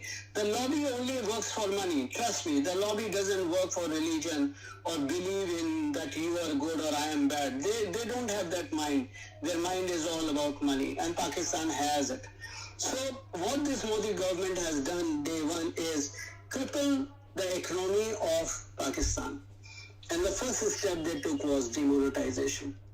The demonetization crippled Pakistan to left, right and center, that today they cannot even buy a bullet. So all their arms and forge and everything, they are all standing useless for one simple reason: they don't have money. And that is the reason they will play. Second point is, then Pakistan was systematically dumped into FATF, in grey list. And I have respectfully would like to disagree with anyone who believes that Pakistan should be in blacklist. I can assure you from our diplomatic side and my thinking and my thinking of my team that we are not pushing Pakistan for a blacklist, because blacklist means in a year or two there would be exodus on border, and no military in the world, be it Indian Army or anybody else, can stop that, can fire on the people, lakhs of people who cross the border. I don't think we want that kind of situation to arise. That's the reason a blacklist is ruled out completely. A grey list is much better. Halal is something much better than Jhatka. So that is my stand on Afghanistan. I am ready to answer any question on that. But Afghanistan is not done yet. The game is about to begin, and India, as a policy, military policy, is very clear: no boots on the ground under NATO. I think all the forces people who are part of this space today would know that India is very clear in its policy: no boots on the ground under NATO. But we have no objection to put our boots on the ground under UN peacekeeping. So watch the space today in geopolitics. Lot of things is going to happen because we are not active in Afghanistan for now. And I agree with Colonel Dev that most of the media and social media buffoons talk about weak government or not. Your government has done what none government has done in the last 75 years. We are today strong. Many people say there was a story that 150 people were abducted in Afghanistan, Hindus, and by Taliban and all. I can tell you this: there was a message sent to Taliban leadership: if people are not, if they are abducted, and if they are not released and escorted to the airport by Taliban, within next 1 hour we will launch our missiles, and that would not be to the Taliban fighters, but that would be on Taliban leadership. So we have a very strong government who know how to take the charge. One thing which I missed out to tell you is very important. When I talked about the routes and when I talked about the third route which goes via Wakhan border inside Afghanistan, remember there is Northern Alliance there. And that Northern Alliance is not going to allow Chinese route. So China wants peace at any cost in Afghanistan today so that they can develop their route via Wakhan border and going via Northern Alliance area, Panjshir and all, right up to the Kabul, because Kabul is 150 kilometers from Panjshir. Sorry? This is Deepak. No, just wait. Let's finish and then you can call to listener. So this route is going to affect. This route is very well want Afghanistan what China want, but if this route happens, who will be the greater loss? It would be Pakistan, because where is Pakistan income coming from? Pakistan income coming from CPEC, and with already $69 billion burnt and nothing is moving in Pakistan on CPEC, China is pissed off with Pakistan. And remember this thing loud and clear in your mind. China interest is not in your Kashmir. China interest is not in your religion. China is not interested in anybody's religion, country, relationship, friendly, whatever. China interest is only its trade route and business. That's loud and clear. So China uses countries for a trade, nothing else. That is what is going to happen in Sri Lanka with Hambantota. That is what is happening in South Africa. That is what is happening in Nigeria and all other places. I even don't remember the name. So this is the story. Now, if you have a question, you can ask me. Yeah, Arif जी, आप अपना question पूछिए. आरिफ जी ने request किया था. Hello Arif जी. आरिफ भाई जी नमस्कार. नमस्कार भाई. हिंदी बाकी सारे लिसनर्स भी बोल रहे हैं. और जी कर्नल साहब जवाब दे सके. वैसे मैं अफगानिस्तान की सिचुएशन को बहुत क्लोजली मॉनिटर कर रहा हूँ, और जैसे अभी गौरव जी ने बताया, कर्नल साहब ने कुवैत के बारे में बताया, तो मुझे एक फियर है कि कुवैत के मुकाबले पे एक अलायंस बिल्ड हो रहा है रीजन में, जिसको चाइना यूज कर रहा है. और जैसे प्रधान जी ने, कर्नल जी ने बताया अभी, चाइना की पहली कोशिश ये है कि ग्लोबली वो अमेरिका का मुकाबला करे और इकोनॉमिक और मिलिट्री पावर के तौर पे वो अमेरिका के मुकाबले पे आए. तो China is leading an alliance of evil forces like. अब अफगानिस्तान के लिए उन्होंने पाकिस्तान की मदद तो हासिल कर ली तालिबान के लिए टू टेक ओवर. इवन आज भी ISI के चीफ जनरल फैज हमीद काबुल गए हैं और वहां पे वो पंजशेर वैली को टेक ओवर करने के लिए पाकिस्तान की जो असिस्टेंस है वो दे रहे हैं तालिबान को। लेकिन ऑन दी अदर हैंड एक बहुत बड़ी चीज डेवलप हो रही है जो कहीं न्यूज में नहीं आ रही, लेकिन मैं कुछ लोगों के रास्ते में हूँ जो मुझे ये बता रहे हैं कि चाइना ने एक तरफ तालिबान और पाकिस्तान के पख्तूनों को ये पावर कराया है कि हम आपकी मदद करेंगे ड्यूरेंट लाइन को खत्म करने के लिए। आपको पता है कि Pakhtun on both side, Pakistan के भी और अफगानिस्तान के, वो ड्यूरेंट लाइन को एक्सेप्ट नहीं करते और तालिबान भी ड्यूरेंट लाइन को ओपनली कहता है कि हम एक्सेप्ट नहीं करते। तो चाइना ने कहीं ना कहीं ये पावर कराया है कि हम आपकी मदद करेंगे ड्यूरेंट लाइन खत्म करने में, जिसकी वजह से हो सकता है कि कल को पाकिस्तानी पख्तून भी तालिबान के सपोर्ट में आ जाए, क्योंकि ये एक लॉन्ग स्टैंडिंग डिमांड है। आरिफ भाई एक सवाल पूछ रहा हूँ आपसे, क्योंकि आप पाकिस्तान में रहे हैं, आपने काम करा है। पेशावर में कितने पख्तून हैं? पेशावर से ज्यादा तो कराची में पख्तून है। नहीं, पेशावर में कितने हैं? कराची में तो मुझे पता है, पेशावर में कितने हैं? पेशावर में सर मेरा ख्याल है तो 5 मिलियन होंगे। 5 मिलियन होंगे। अब दूसरा सवाल मुझे आप बताइए, वजीरिस्तान कहाँ पर है? वजीरिस्तान तो अफगानिस्तान के बॉर्डर के साथ है, फाटा में, एक्स फाटा। ठीक है। अब मैं आपको थोड़ी सी हिंट देता हूँ। पिछले साल कोरोना में दिल्ली में एक बवाल मचा था कि एक शख्स जिसका नाम मौलाना साद था, जी, उसको पुलिस ने पकड़ा क्यों नहीं? क्यों? क्योंकि मौलाना, आप एक बात सोचो, 130 करोड़ के देश का नेशनल सिक्योरिटी एडवाइजर रात को कोई मतलब चलता फिरता आदमी तो है नहीं, कोई हम जैसा मामूली इंसान तो है नहीं, 130 करोड़ के देश का है, फौज भी उसके साथ है, सब कुछ है। वो रात को 2 बजे मौलाना साद जैसे 2 पौड़ी के मुल्ले से मिलने क्यों गया? जी सर बताइए। मतलब बड़ा साफ है, कुछ तो स्ट्रेटेजिक रीजन होगा ना। जी। मौलाना साद हमारा वो काम वजीरिस्तान में करेगा जो और कोई नहीं कर सकता। अच्छा। तो जो पेशावर से काबुल का रास्ता सीपेक का प्लान करा गया है, वो इसीलिए प्लान करा गया है कि ड्यूरेंट लाइन को खत्म करो, और पाकिस्तान को अब भारत 4 हिस्सों में नहीं तोड़ेगा, चाइना तोड़ेगा, क्योंकि ये चाइना के इंटरेस्ट में है। जी, इसीलिए मैं कहता हूँ, मेरे सवाल का पार्ट 2 बाकी है। पूछिए।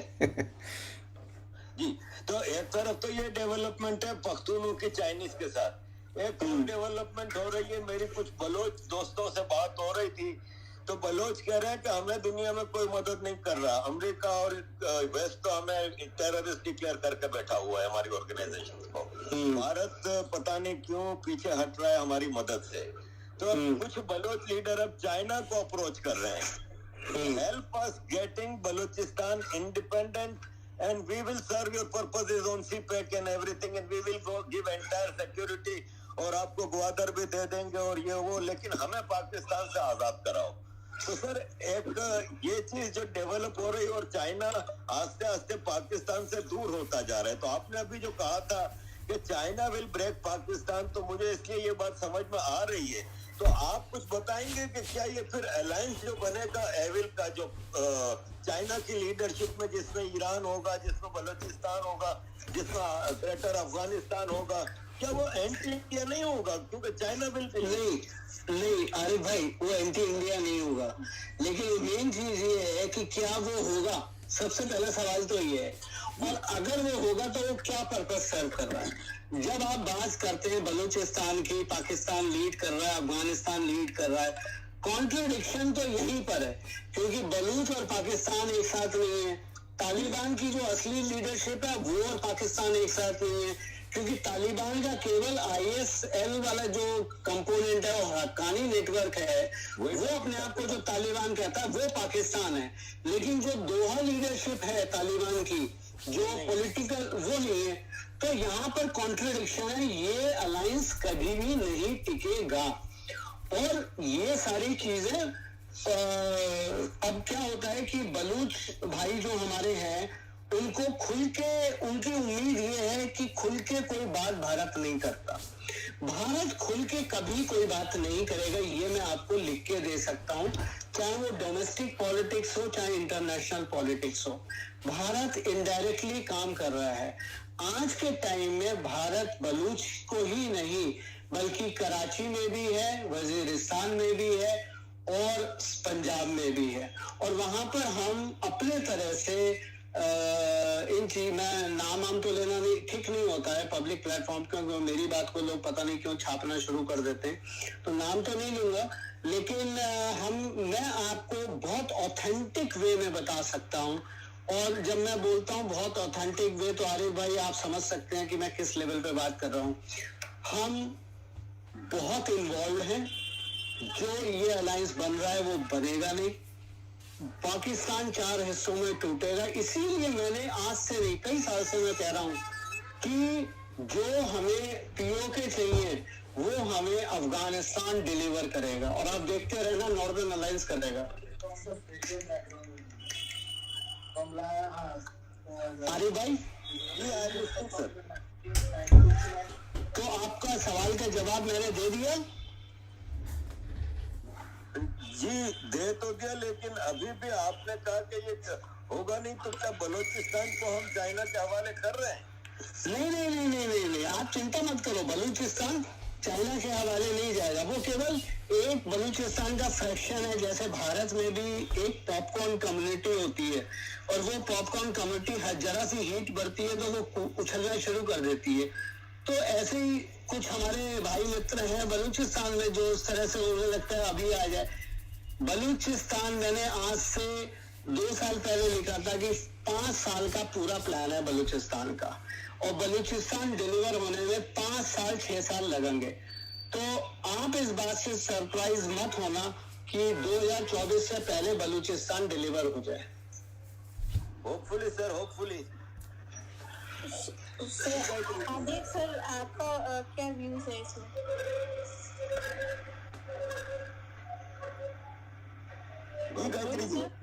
कर्नल आपका क्या व्यूज है? Can you hear me? Yes, yes, I can hear. Yeah. So you heard Gaurav that what kind of interest we have in this region. I will not talk about the fourth line and any plans whatsoever to break into parts, because that's not the diplomatic story, right? But suffice to say, what help needs to be given, I will just get into that. While the government will maintain the stoic diplomatic posture for the last 3 decades it has maintained, there is a help required by the Baloch. In the backdrop of the Western countries trying to classify it as a terrorist organization or whatever, there is a lot of support sought by the Balochis currently. So many of the Indians in diaspora are also in many forums where we interact with the Balochi people and we understand what their pain points are. And one of the pain points is that their voice is not reaching where it should and ought to reach. And that is where we are trying to encourage a little bit of presence in through the new media, social media, whatever it's part of, and ensure that these voices of struggle, the voices of going under the oppression by the Pakistanis per se, is brought to fore. So you see sporadic, kind of small congregations in UK, US about this, and it doesn't get many eyeballs beyond that day actually. So that is something which needs to be done. So you all can think about how to do that, and that will be in the national interest here as well to process that cost. I'm not going to talk about what on-ground actions, clandestine actions could be taken. Let's keep it a little ambiguous currently. But I will just be open about the shaping of through the media and through platforms and say maybe groups like ours today. So we need to catch the Balochis' hand, stand together, and whatever fragment needs to be put out to the world, it must be done. Okay. Thanks, sir. Can I just come in on 2 issues, ma'am? Yeah. Yes, sir. Very interesting, very, very, far-reaching kind of predictions, and really read like a storybook at many places, fascinating. But as a strategic thinker and somebody who's seen this region for a long time, first of all, let's come to the issue of Balochistan. The problem in Balochistan is they don't have a critical mass. Please mark my words, they don't have a critical mass. Unlike Bangladesh, they would have sooner or later got their independence because they had a critical mass, the entire population.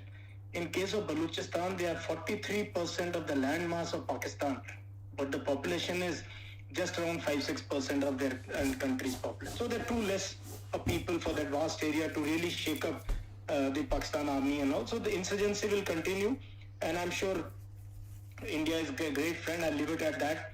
And China has huge problems there. In fact, there is a move to, blockade or put a fence around Gwadar town. This will be first town in the world where a 20-kilometer radius fence is coming up. It has been stopped because there's a hue and cry from people. So China wants that mere jo assets are around the Gwadar port, they should be safe. And CPEC, we are aware some of the. So China is vulnerable there. So is Pakistan. In fact, he has raised an entire force bigger than a divisional size force only for security of CPEC, which of course China is paying.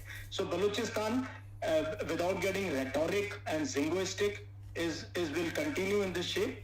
But koi keh raha hai 3 saal mein 4 saal mein somebody will deliver, please forget it. It's not going to happen. Okay, now we come to Durand Line. Durand Line, ma'am, nobody is going to accept. It was signed on 12th November 1893. 12th November 1893.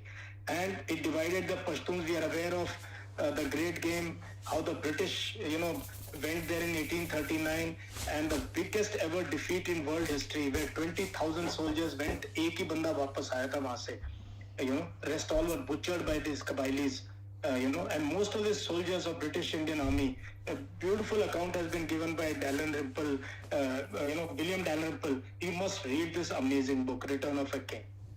बहुत अच्छे तरीके से documented है what happened. Now coming to Durand Line, got signed in 1893, never got ratified, and no Pashtun ever is going to accept it. What Pakistan has done, he has fenced this. Almost the entire. जो जैसे हमने पाकिस्तान को fence किया, Pakistan has fenced most of it, or it's still trying to do जहाँ उसको interest है. This is going to create huge problems for Pakistan. And the blowback of this entire thing, Taliban or no Taliban or whatever power comes, Islamic Emirate comes in Afghanistan, the blowback will not be in India. The blowback is going to be in Pakistan. Because when you share spoils of war, that is when fights take place. And this medieval kind of mentality, tribal mentality, they have gone at each other's throat when it comes to, they've got victory, they've got some success now, and there will be, sharing of power will be a huge issue. And governing of this nation is going to be a huge issue. China has put its, hand up. Let us see how they perform there. But they are not going to send any military. Neither they are going to put any boots in ground. So that issue is there. They want to do their, trade and all that. The copper mine they have is the world's biggest copper mine, which is existing, but not a kg of copper has come out of it. China ke paas hai. China has signed a contract much earlier, much before Taliban came in. So when they start exploiting the copper and other minerals from there, it will take time. They will of course try to link it with the road and all that. So that will happen. As for Shah Bahar port, we are in talks. We constructed that road also from Dilaram to Jarang by our border roads there. But there's a rail connectivity required from Shah Bahar up to Iran. Somehow we must accept this. I see a lot of people are very, we are very poor in executing projects even now, especially projects which are outside our country. It takes us huge issues, interministerial issues and other things. So I have been watching Shah Bahar now for as a scholar for last 15 years. Very little progress, we have made there. Whereas इस दौरान में China ने कई port बना के develop करके lease में लेने के बाद they are running them now because nobody was prepared to take them on. Said Amban port also was actually offered to us, but we didn't have, and we said इससे अच्छा अपने देश में port बना लें. Why should we go and build a port in some other country? So our issues are different, and I understand we are doing our best possible there, but somewhere I think we didn't read the situation correctly in Afghanistan. That is a fact, and we were surprised. probably because we were banking too much on US. And this is what happens when you bank on a power, which will move with its own pace and will just leave people wherever they are. They have done it repeatedly. They have spoiled the entire situation. So I think somewhere we have, but जो भी हो गया सो हो गया. अभी I don't want to be analyze, उसमें अब कुछ कर नहीं सकते. But now onwards, I think we have taken baby steps to talk to Taliban, and our interest will lie in whatever form they come. The government comes there. If we are not, we must be somewhere there to talk to them and not only protect our assets. We are immensely loved in Afghanistan. Many people know this. We are immensely loved as a nation. जितना हिंदुस्तान को लोग प्यार करते हैं ना, अफगानिस्तान में किसी को नहीं करते हैं. And the most hated people in Afghanistan are the Pakistanis. I can't tell you the word on a decent forum like this, the word used for Pakistani in Afghanistan. So we love the people, love us, we love the people, but somehow we have to make the pitch with the new dispensation of the government that comes. I'm sure we will do it in time. So this is what I thought is my analysis. Dispassionate, no zingoism, no rhetoric, not giving huge thing. It will happen, POK, somebody will deliver you, Balochistan, somebody will give it to you, Pakistan will break into 4 parts. Nothing like that is going to happen. Ethnic issues will continue, and these are blood borders. Someday they will get solved. I don't know, not in our lifetime, and this will happen from inside. I don't think it will require any for us to do anything major. It will happen on its own whenever it has to happen. General, with due respect, let me tell you something which I strongly believe in. And I strongly believe in that these things, the egg had to break from inside. An analogy I always believe in, and the egg should be breaking from inside. But trust me, India has been laying its egg in Afghanistan or Baluch or other part of Pakistan, not today, or we haven't woken up today. We are there for a very long time. We have been there for a very long time. दूसरी बात बहुत important ये समझने की जरूरत है, और इस बात को मैं जानता हूँ, आज मेरी बात को कोई नहीं मानेगा, कि अमेरिका का बाहर निकलना अफगानिस्तान से, उसमें भारत का बहुत बड़ा रोल प्ले करा है भारत ने. ये बात आज समझ में नहीं आएगी, शायद अगले 2 साल समझ में नहीं आएगी लोगों को, लेकिन ये एक सच्चाई है. किसी माध्यम से मैं बोल रहा हूँ, किसी कन्वर्सेशन के बेसिस पे बोल रहा हूँ मैं, और ये हमारा डिस्कशन पॉइंट हुआ है कहीं कुछ सीरियस लोगों के साथ. हमारा रोल आज का नहीं है. अगर आपने मोदी जी का ट्वीट पढ़ा हो 2016 का, तो उस ट्वीट में, और वो मैंने अपने उस पे मैंने भी कमेंट दिया थे, और वो मैंने अपने टेलीग्राम चैनल पे भी डाला हुआ है, कि Afghanistan would be a land for Afghanis, by Afghanis, for Afghanis, ruled by Afghanis. ठीक है, तो ये तबका हमारा, हम आज नहीं जगे. हम अफगानिस्तान की प्रिपरेशन 2014 में कर चुके हैं, और वो ही हमें आगे लेके जा रही है. इसलिए हमारा इन्वॉल्वमेंट आज का नहीं है अफगानिस्तान में. हमारा involvement sadly we were left high and dry. We were not even on the high table. Please, आप ये किसी का conversation quote कर रहे हैं, but the reality, the picture we have to see. We can't be. I agree. I agree. We were nowhere. Let me tell you, we were nowhere. We were caught napping. ये मान लेना चाहिए, please. हमें ना, as professionals, and if we are as scholars, we should see things in a correct perspective and not get invaded by somebody's. Sir, with due respect, let the time prove it. What we were there, right? Let the time prove it, because with due respect to everyone, each one of them, and you also, sir, with because I have a huge respect for veterans for specific reasons. When I say something, it is not a quote by somebody from some section, but it is a very serious thought which I put in, and with blessings of God, whatever I have said in history in the last 7 years has been proven, is It's just that the matter is when I say something, it takes 6 months, 1 year, 2 years to prove it. But just let's put it on a side. Let's wait for the right time to get it proved. I think everybody is listening here, and they will recall where the things will happen. I can put a break on this conversation. Yeah, let's agree to disagree. Abhiyogi, you wanted to say something, and then I will move on to the questions. Ji Gayatri ji, thank you for giving me a chance. नमस्कार आरिफ जी, गौरव प्रधान जी, colonel RDX, आप सब की बातें सुन रहा हूँ तब से, और मैं भी रीच का को टीम का कार्य करता हूँ और बहुत आप लोगों से सीखने को मिलता है, बहुत मार्गदर्शन मिलता है. और जैसा कि आज आप इस पूरे टॉपिक पे जो हमारा मेन पॉइंट था कि 2nd एनिवर्सरी हम सेलिब्रेट कर रहे थे, तो उससे रिलेटेड एक अनाउंसमेंट हम करना चाहते थे. तो रीच आपके लिए एक ला रहा है नया प्रोग्राम, जिसे आज पहला एपिसोड हम एयर करने जा रहे हैं, जिसका नाम हमने रखा है संवाद विद आरिफ अजाकिया जी. तो आरिफ अजाकिया जी हमारे जो है ना इस प्रोग्राम में आया करेंगे हमारे साथ, और इसमें हम डिस्कशंस किया करेंगे आपके मुद्दों के बारे में, जो बातें आप हमसे चाहते हैं पूछना, उन पे हम विश्लेषण किया करेंगे. तो रीच का ये प्रोग्राम आएगा हर सैटरडे. आज पहला एपिसोड हम लोग लाइव करने जा रहे हैं थोड़ी देर में, और अब मैं आरिफ जी से कुछ कहूँगा कि आप इसके बारे में बताएं. आरिफ जी.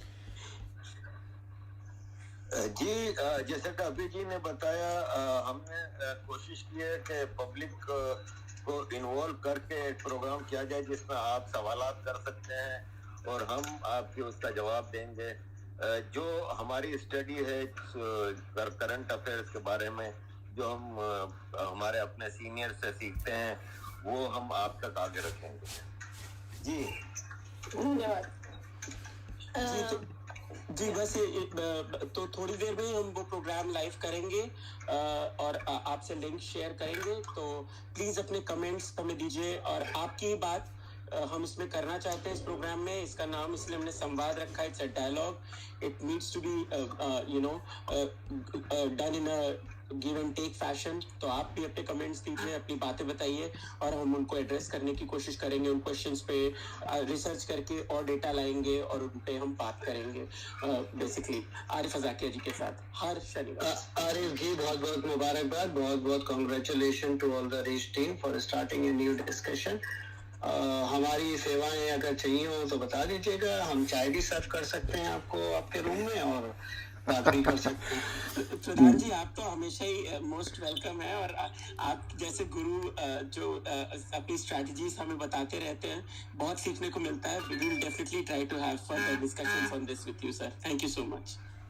Thank you Gaurav Pradhan. गायत्री जी तो हम सीखते हैं, और गाइडलाइंस हमें बिल्कुल मिलती हैं कर्नल रोहित जी से, आपसे, और जितने भी सीनियर हमारे दोस्त हैं. Thank you. गायत्री जी, अब आप वो क्वेश्चन पूछ सकती हैं जो आपने पूछा था, रह गया था अफगानिस्तान में. मुझे लगा वो क्वेश्चन मैं जरूर पूछूंगी.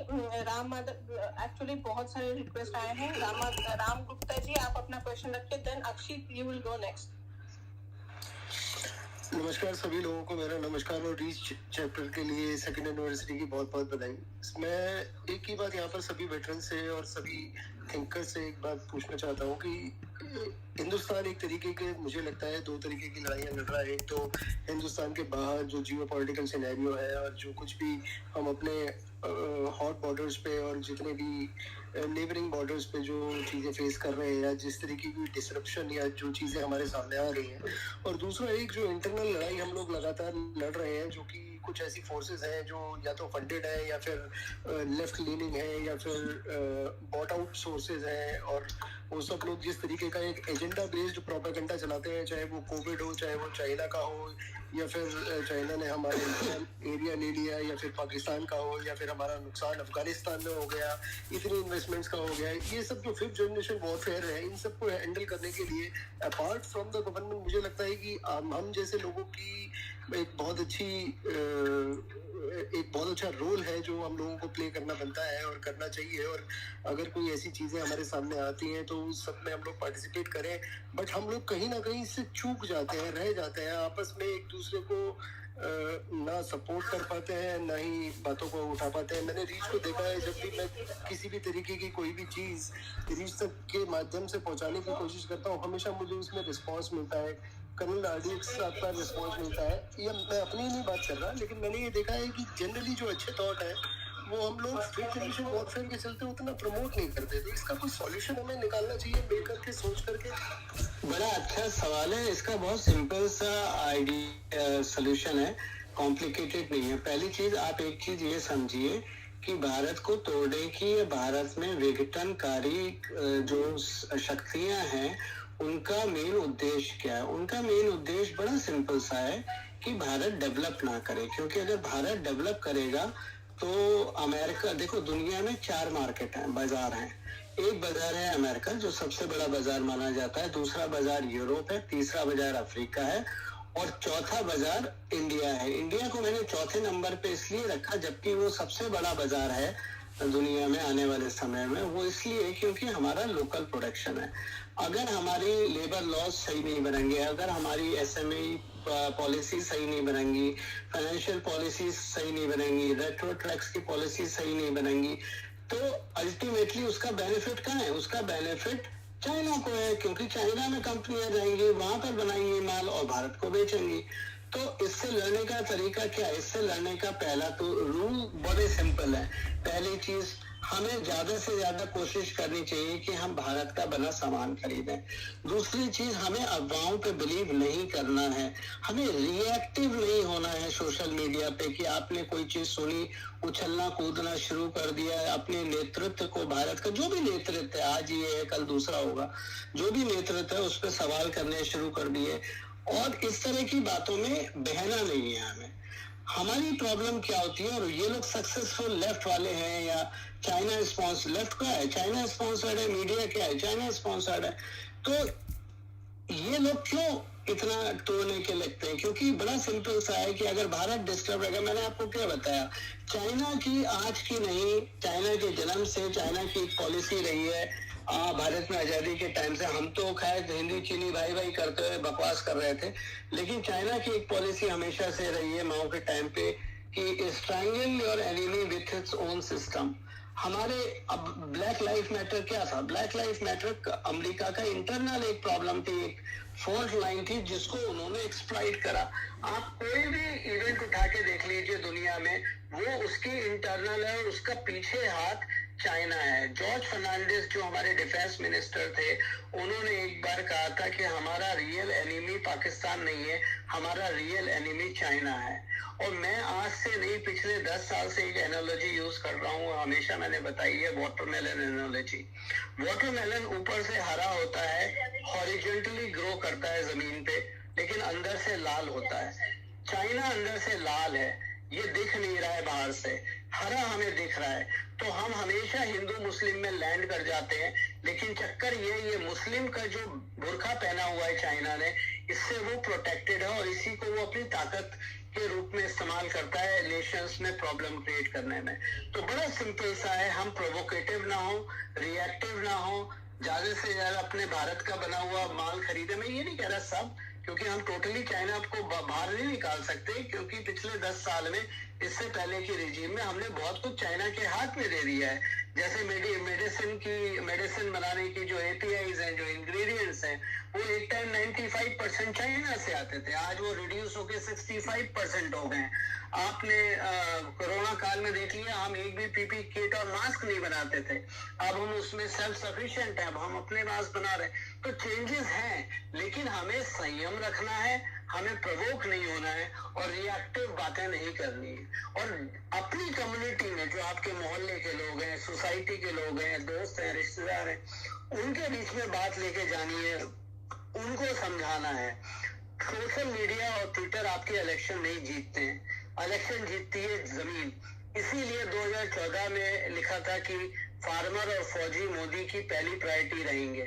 फार्मर मतलब उसमें लेबर भी आती है, फौजीज मतलब उसमें एजेंसीज भी आती हैं और जो यूनिफॉर्म फोर्सेज हैं, चाहे इंटरनल हो, एक्सटर्नल सिक्योरिटी के लिए, वो सब आती है। और आप देखिए पिछले 7 साल में जो सरकार कर रहा है उसने फौज और फार्मर पे ही ध्यान दिया है। आज आपको एक चीज बताना, क्योंकि यहाँ पर फौजी बैठे हैं हमारे साथ, मैं नहीं जानता उनका रुख क्या है, लेकिन गलवान की जो लड़ाई हुई थी छोटी सी, उसमें कर्नल संतोष बाबू की जो सेक्रीफाइस है, वो सेक्रीफाइस एक्चुअली एक नॉर्मल सेक्रीफाइस नहीं है जैसे कि फोर्सेस में हमारे सोल्जर सेक्रीफाइस देते हैं लड़ते लड़ते, बल्कि वो एक लैंडमार्क सेक्रीफाइस है। और वो लैंडमार्क सेक्रीफाइस ये है, और बल्कि मेरा मानना है कि भारतीय फौज को कर्नल संतोष बाबू का बहुत बड़ा एहसान मानना चाहिए, क्योंकि उनके जाने से, उनके काम से एक बहुत बड़ा जो स्टिग्मा अटैच था भारतीय फौज के साथ, वो स्टिग्मा हट गया। और वो ये था कि चाइना की फौज बहुत मजबूत है। जो संतोष बाबू ने सेक्रीफाइस देके करा, उन्होंने ये मिथ तोड़ दिया जो चाइना वॉर के बाद हमारे अंदर घुस गया था कि चाइना बहुत स्ट्रांग है, फोर्स उनकी बहुत स्ट्रांग। और जैसा मैंने हमेशा बोला है, चाइना की फोर्स एक ऑर्नामेंटल फोर्स है, चाइना की फोर्स एक प्रोफेशनल आर्मी नहीं है। Right from recruitment to retirement, they all have ornamental force, they are not a professional force। China की फोर्स एक पॉलिटिकल पार्टी का पॉलिटिकल आर्म है, मतलब क्या बोलना चाहिए हिंदी में, आर्म्ड हाथ है उनका पॉलिटिकल। जबकि पाकिस्तान की फोर्स प्रोफेशनल फोर्स नहीं है, बल्कि एक इस्लामिक फोर्स है जो इस्लाम के अंडर में चलती है, इसलिए वहाँ जनरल की कोई ज्यादा वैल्यू नहीं है, वहाँ इस्लाम की ज्यादा वैल्यू है। भारतीय फौज और फौजों की तरह, चाहे वो फ्रेंच हो, चाहे अमेरिकन हो, चाहे ब्रिटिश हो, एक प्रोफेशनल फोर्स है। और गलवान वैली में हमने ये साबित कर दिया कि कुछ भी हो जाए, if the rule is not to use weapon to defend yourself in a territory, we will honor it even by giving our life. And that is what has been proven in Galwan Valley, which is respected across the world in all the forces. So, Santosh Babu's sacrifice has lifted Indian Army to a very high pedestal today for our ethics, for our warfare, for our promises what we make and make the commitment. Thank you, sir. Rohit sir, मेरा एक question था on the garrison at Rishikor. So how this place Rishikor was harvesting militants of Pakistan like sympathizers. So is India keeping a watch on that zone? India has many eyes, so no worries there. I don't want to dwell into it. Let me just highlight two things what came out from Gauravji right now. So I will put it at rest here that the mettle of the Indian armed forces, and especially when we put boots on ground anywhere, whether within our own territory, across the border, along the LC or LAC, that mettle has never dwindled actually. So the bravery of Santosh and bravery of people going back to the Siachen takeover, your bravery of people in 71, 65, and against all odds, the resolute bravery and perseverance against an adversary who was stronger in 62, to not leave your post and lead by example as a military commander, has galvanized our forces since they were actually formed. So apart from some small instances of whatever you may say defeat otherwise, the man has never dwindled under any enemy threat, and that has been the hallmark of our forces, which we should take a lot of pride in. And Completely agree. I personally take a lot of pride in that, and that is why you will find when you talk about how to express an emotion, I generally write, if you can follow my handle completely, I write for every man who has given up his life for the honor of my nation, our nation, I write glory to the brave and Jai Hind. I don't castigate anybody into any kind of a regimentation or otherwise. At best what I do is for my own the arm from where I come, I may write a line extra. But I retain that every man who's recruited in the Indian Army is brave at heart and is brave at taking the ultimate decision to sacrifice for the nation. Aberrations are there in all organizations, they may be, but by far, as far as we are concerned, we have proved the mettle of a human endurance and sacrifice right through our history. So let's take a lot of pride there and continue. And I owe you to you, Gaurav ji, when we meet, I will tell you what happened in Galwan, because there are many things which you all are just not aware. Colonel, there are a lot of things which we cannot talk on public platform. Yeah. So we'll do it offline sometime when we meet. One thing I can tell you, if Gaurav Pradhan is visited Kashmir 25 times after 5th of August 2019 till date, then there is a reason that I'm not going for a tourist purpose. I understand. There is no reason to be a tourist there. We have much more task, culled out for ourselves there. That's good. Right.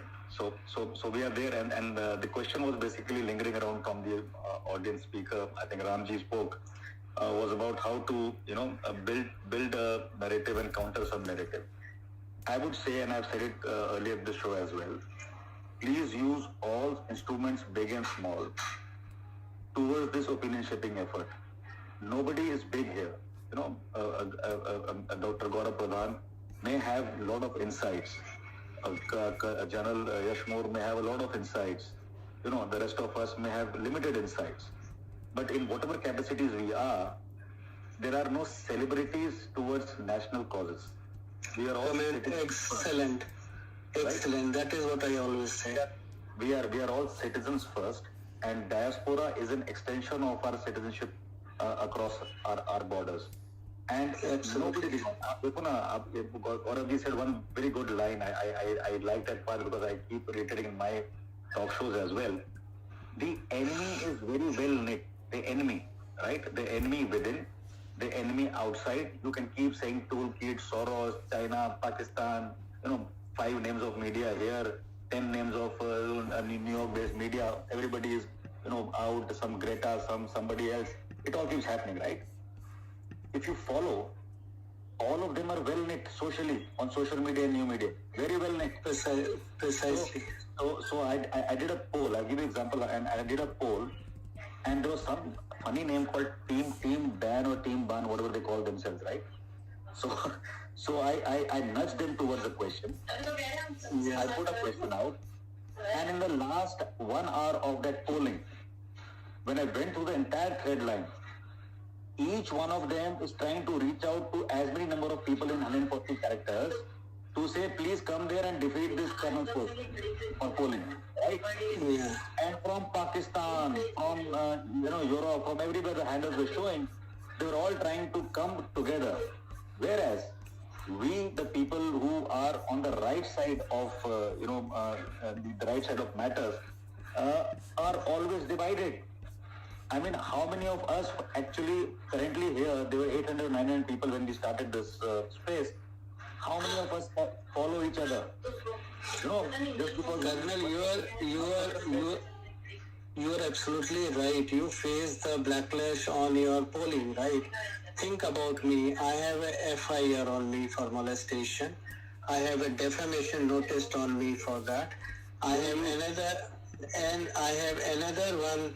A bunch of jokers, after my life, doing my character assassination, where the fact of the matter is I have never been a part of any political party in this country in my entire life. I have never visited any political party office in this country in my entire life. These are the facts. But nobody believes that fact because they are run by a narrative, and these people create narrative for one simple reason, that they are paid. That is the biggest problem with Hindus is. The right wing, the biggest problem is the money, because everybody is more interested in making the money rather than standing for the nation and doing, because national service is not about making money. If I am charging 400 rupees to you or 500 rupees to you to answer a question on national importance or Sanatan, then I am not doing national service or Sanatan service. I am actually making money. I am into a business of it. And when you run a business, you are never 100% correct. I challenge any agency in India, government authorized agency, to come to my home 24/7 by 365. Attach my laptop. I will open all my bank account. Show me $1, ₹1 credit from anybody to write a tweet or write a post. Right. No, see, sir मैं भी यहाँ पे कुछ कहना चाहूँगा कि आपको तो डेमोक्रेटिक भारत में FIR का सामना है, हमें तो यूनाइटेड इस्लामिक किंगडम ऑफ लंदनिस्तान में पाकिस्तान में पता है तन से जुदा का। सही बात है यार भाई। Imagine that Arif ji, there is a lot of threat to you as well. So let me just finish what I was alluding to first. So three things. One is the portion of right, which we discussed earlier in this session as well. See, there is only one right. There's the right side of the story and the narrative and what is right for my nation. There's only one right. There's nothing left in the nation. It's only leftovers. So time has come that if you are the right thinking mindset for the right of your nation, then you must come together. And there are no egos. There is nothing called a blue tick with 7 million followers, who can't follow somebody who's got 4 followers. That's wrong. That's the wrong narrative. So you have to get together. Second is the edifice. And briefly, Gaurav ji was hinting there. Let me clear that. America vows itself on various principles enshrined in the Constitution and how they have become a nation state of such a great strength. And what did the Chinese do? A Black Lives Matter in normal America, not the Trump era, would have been an incident which would have been, just a normal thing of law and order and addressed. But since it was Trump, BLM became striking at the edifice of American culture and societal pattern. And they took it out how? Because China controlled the money power in most media which was shaping the narrative that time. True. Then came the COVID. And you go back to Bill Gates in 2015, he talks about, something will happen in the era of, this political party and towards the end of tenure. COVID, right? And COVID was played like a tom-tom to get that man out. So finally the man was, taken out of office. What is there today? Today, the US is faced with a worse than a Vietnam pullout from a country after 20 years of investment. Today, there is again pandemic and Florida is flooded and whatever variant of Delta or non-Delta has taken over. There are deaths galore and misery galore. But where is the media? So you imagine how narratives are controlled. And that is where I appreciate that the power of the commoners like us is much more important to build the narrative. If I, as a veteran today, can speak to 5 people in a month, and out of 5 can share the opinion in my interest for only 2, so I am quite sure in a 54-week year, I will shape at least 120, 200 minds or whatever the calculation is. That is the way to proceed. And since we were never united and we have now got enough reasons to unite, and I'm saying it with a lot of conviction, in national interest, either you are right thinking, right doing, or you are a leftover. And you don't give credence to the leftovers, right? Today, ISI chief visited Kabul, right? Imagine a scenario. He visited. I'm quite sure we are not on debates today on the television, but half the channels would be debating, and somebody will be shouting at the Pakistani, stooge who has come with the ISI narrative on a WhatsApp and talking on a show. All that will be happening. Tell me if none of the Indian channels carried this entire visit of that ISI chief. Did carry it only. Because what the government has to do, it will do in any which case. But you are giving handle and mileage to, inconsequential people who you have put upon yourself as a big enemy. Correct. Why are you giving credence? When Amit Shah went to Davangiri the day before and did a lot of projects, inauguration, did it come up in any media in Pakistan? No. Right? So, obviously the prosperity part of India will never come in Pakistani media, but all the divisions we have created within ourselves will be exploited by our enemies, always and every time. And that is where the narrative has to be proactively shaped, not reactively after some occurrences happen. After one person is killed on the street, it is given a mom-jam of Hindu versus Muslim, and then we are doing all kind of evidence shaping to say no, it was not the case. Right? So our society itself has to become more aware and come to a maturity that we understand. And for that I've been saying for the longest time, education is the key. And please trace back the growth of education in our country for last 7 decades. You will find which government have defaulted on the basic premise of education. You will find who all have defaulted on the basic premise of infrastructure development, and you will find who all have defaulted to make sure we are a equitable society also, and not created so many billionaires and so less of poor people.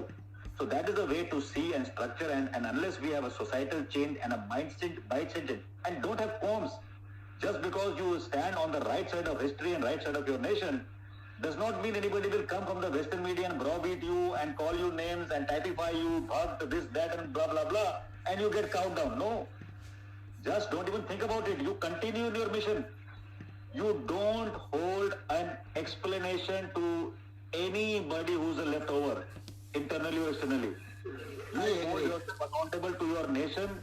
You will achieve much more for a nation individually, collectively, and together. So this is the way to go ahead, and I hope we'll make it someday, better in the next decade and beyond. And unlike General I don't believe I'm dying so soon not to see a better future for my country. And General Moore will agree with me that while we are working together in all spheres of life, we'll do much better. RDX, Gaurav here. I just want to say this, that national service, it is our collective responsibility. हम सबकी सामूहिक जिम्मेदारी है अपने देश के प्रति. हम सब कहीं ना कहीं काम करते हैं, अपना दाल रोटी चलाते हैं. अपनी जरूरतों को सीमित करना सीखिए. लालच मत कीजिए कि आपको कोई 50,000 रुपए एक्स्ट्रा दे देगा कुछ ट्वीट करने के लिए. देश के लिए आप अपना देश बेचना चाहते हैं 50,000 रुपए के लिए, आप लोगों को लड़वाना चाहते हैं 50,000 रुपए के लिए. और दूसरी बात, आप हमेशा एक चीज याद रखो यहाँ सबके लिए, कि जब आप किसी नैरेटिव के अगेंस्ट खड़े होने की कोशिश करते हो तो आपका बहुत अपोजिशन होगा, आपका कैरेक्टर असैसिनेशन होगा, आपको गालियां दी जाएंगी, हो सकता है आपके लिए केसेस फाइल करे जाएं. तो पहले तो मन से मजबूत हो जाना कि क्या आप वो चीजें फेस करने के लिए तैयार हो. और अगर आप तैयार हो तो आप मैदान में कूदो, और अगर आप तैयार नहीं हो तो शांति से अपना काम करो, अपने काम धंधे पे ध्यान रखो, प्रवोक मत हो, पॉपकॉर्न मत बनो, जीवन में पॉपकॉर्न मत बनो. थोड़ी बात सोचो. देखो, हर इश्यू के 3 पहलू होते हैं. एक पहलू होता है आपका, दूसरा पहलू होता है मेरा, और तीसरा पहलू होता है सच. और ये तभी हम सच पा सकते हैं जब हम रिजिड, अपने व्यू पे रिजिड ना होके समय देके उस बात को समझने की कोशिश करें, तभी हम सच हो सकते हैं. इसका कहने का सीधा मतलब है कि कल को कोई हेडलाइन आती है टीवी में और या न्यूज में कोई डिबेट होता है तो उस पर ध्यान नहीं देना चाहिए. बहुत सारे नए लोग हैं, वो शायद नहीं जानते होंगे कि पिछले 11 साल से मैंने टीवी नहीं देखा है. मैं टीवी नहीं देखता, मैं कोई न्यूज नहीं देखता, मैं कोई पोर्टल नहीं पढ़ता हूँ, लेकिन अपनी बात को, कोई भी न्यूज होती है उस बात को समझता हूँ, और उसके बाद मैं अपने टेलीग्राम चैनल पे लिख देता हूँ, और वो 6 महीने साल भर में सच हो जाती है. Hello. Thank you. I will go to the next speaker, that is Papu ji. आप अपना क्वेश्चन रखिए, then अक्षित will करिए. Gayatri ma'am, thank you so much. सभी को जय श्री राम, हर हर महादेव. सर, आप लोगों की बातों को मैं बहुत ध्यान से सुन रहा था. मैं बहुत, मेरी एज तो नहीं है ना, मेरी बहुत ज्यादा कोई एक्सपीरियंस है, लेकिन मैं इतना कहूँगा, मैं 2006 से लेके अगर 2020 तक, 21 तक की बात करूं तो मैं 4 लाइन कहना चाहूंगा. हमने यह एहसास कराया, हम निर्णय ले सकते हैं, हम भी ईंटों का उत्तर अब पत्थर से दे सकते हैं. हमने दौर बदलना सीखा, डरते डरते जीने का, दुनिया को एहसास कराया 56 इंची सीने का. हमारे जो वीर सपूत जो सीमा पे हैं, हमने भगवान को तो नहीं देखा, लेकिन जब मैं कभी आर्मी पर्सन से मिलता हूँ और देखता हूँ तो मैं सोचता हूँ कि हमारे रियल गॉड हैं. मैडम अभी किसी ने संतोष बाबू की जिक्र किया, जब मैंने उनके इस इंसिडेंट के बारे में सुना था तो रियली मैं बहुत ज्यादा मतलब सैड हुआ था, क्योंकि जो आर्मी के लोग कश्मीर के अंदर हैं, मैं कई बार कश्मीर गया हूँ, देखा हूँ, तो मुझे एहसास होता है कि उनका मकसद केवल एक चीज है कि खेल लेने दो पतवार हमें, कल फिर यह दिन गहे न गहे, तेरा वैभव अमर रहे माँ हम दिन चार रहे न रहे। ये एक खूबी है। मैं यहाँ एक क्वेश्चन कहना चाहूंगा मैडम, मेरे मन में एक क्वेश्चन बार बार उठ रहा है, क्योंकि जब हमारे यहाँ रॉ बनाया गया था और जब फिर मोरारजी देसाई की सरकार आई थी, उस समय मोरारजी देसाई ने जो निर्णय लिया था उसकी वजह से रॉ और मोसाद जो एक ज्वाइंट ऑपरेशन कर रहे थे पाकिस्तान के परमाणु न्यूक्लियर प्रोग्राम पे, सब कुछ सेटल हो गया था, लेकिन हमारी सरकार ने एक गलत निर्णय लिया, उसकी वजह से आज हमारे सर पे एक परमाणु संपन्न देश बैठा है जो हमें रोज धमकियां देता है। अब वही एस्टेब्लिशमेंट जो हमने इस 6-7 सालों में अफगानिस्तान में किया था, अब वो एस्टेब्लिशमेंट हमारे हाथ से निकल रहा है, तो कहीं ऐसा तो नहीं है हमारे लिए सेटबैक होगा आगे चल के। मेरा क्वेश्चन यही है कि जब मोरारजी देसाई ने उस इंफॉर्मेशन को पास किया टेलीफोन पे, जो पब्लिक प्लेटफॉर्म पे है, जो हमने पढ़ी है, उससे रॉ का एस्टेब्लिशमेंट और मोसाद का, दोनों का एस्टेब्लिशमेंट पाकिस्तान के अंदर डिस्ट्रॉय हुआ था। हमारे जासूस और मोसाद के जासूस हम पकड़े गए थे और मारे गए थे। अभी वही कंडीशन, वही एस्टेब्लिशमेंट हमने अफगानिस्तान में बनाई इन 5 सालों में, और वो भी लगभग डिस्ट्रॉय हो रही है, क्योंकि तालिबान जो है पाकिस्तान के पलड़े में खेल रहा है। मैं क्लियर कर देख पा रहा हूँ खेल रहा है। मैं आपको शॉर्ट कर दूं, आपने सवाल जो पूछा है उसका सवाल मैं जिस समझ गया। पहली चीज मेरे मित्र, भारतीय रॉ खत्म नहीं हो रही है और भारतीय रॉ खत्म नहीं हो सकती है। दूसरी बात, आपने मोरारजी देसाई की बात की, वो तो एक छोटा सा इंसिडेंट था, ज्यादा बड़ा इंसिडेंट नहीं था। सबसे बड़ा इंसिडेंट था आई.के. गुजराल जब प्रधानमंत्री बने थे तो उन्होंने 200 एसेट्स के नाम पाकिस्तानियों को ऑफिशियली दे दिए थे, और पाकिस्तान ने उस रिटर्न में अपने एसेट्स के नाम नहीं दिए थे, और लगभग 243 एसेट्स हमारे बूचर करे गए थे हमारे, जिसकी वजह से हम कमजोर हो गए थे। वो एसेट्स हमने 14 से बनाने फिर से शुरू करे। कोई भी इंटेलिजेंस एजेंसी में, दुनिया की कोई इंटेलिजेंस एजेंसी हो, एक एसेट बनाने का मतलब ये नहीं होता है कि मैंने आपको पकड़ा बोल दिया खबर दे दो। एक एसेट को ग्रूम करने में और बनाने में 5 साल, 10 साल, 20 साल बहुत लंबा समय लगता है। तो ये आप मत सोचिए, और तालिबान में भी ऐसा नहीं हो रहा। तो अब जब तालिबान की बात आती है, जो आप बोलते हैं, आप ही लोगों ने शोर मचाया था। मैं आपका मतलब मेरा आपसे नहीं है, मेरा मतलब राइट विंग से खास तौर से है कि ये 4500 वीजा दिए गए हैं, ये घुसपैठिए आ रहे हैं, ये क्या आ रहे हैं। आपको एक चीज हमेशा याद रखनी चाहिए कि जो हमारे एसेट्स हैं उनको सेव करना भी हमारी जिम्मेदारी है, क्योंकि हमने उन पे इन्वेस्ट करा है।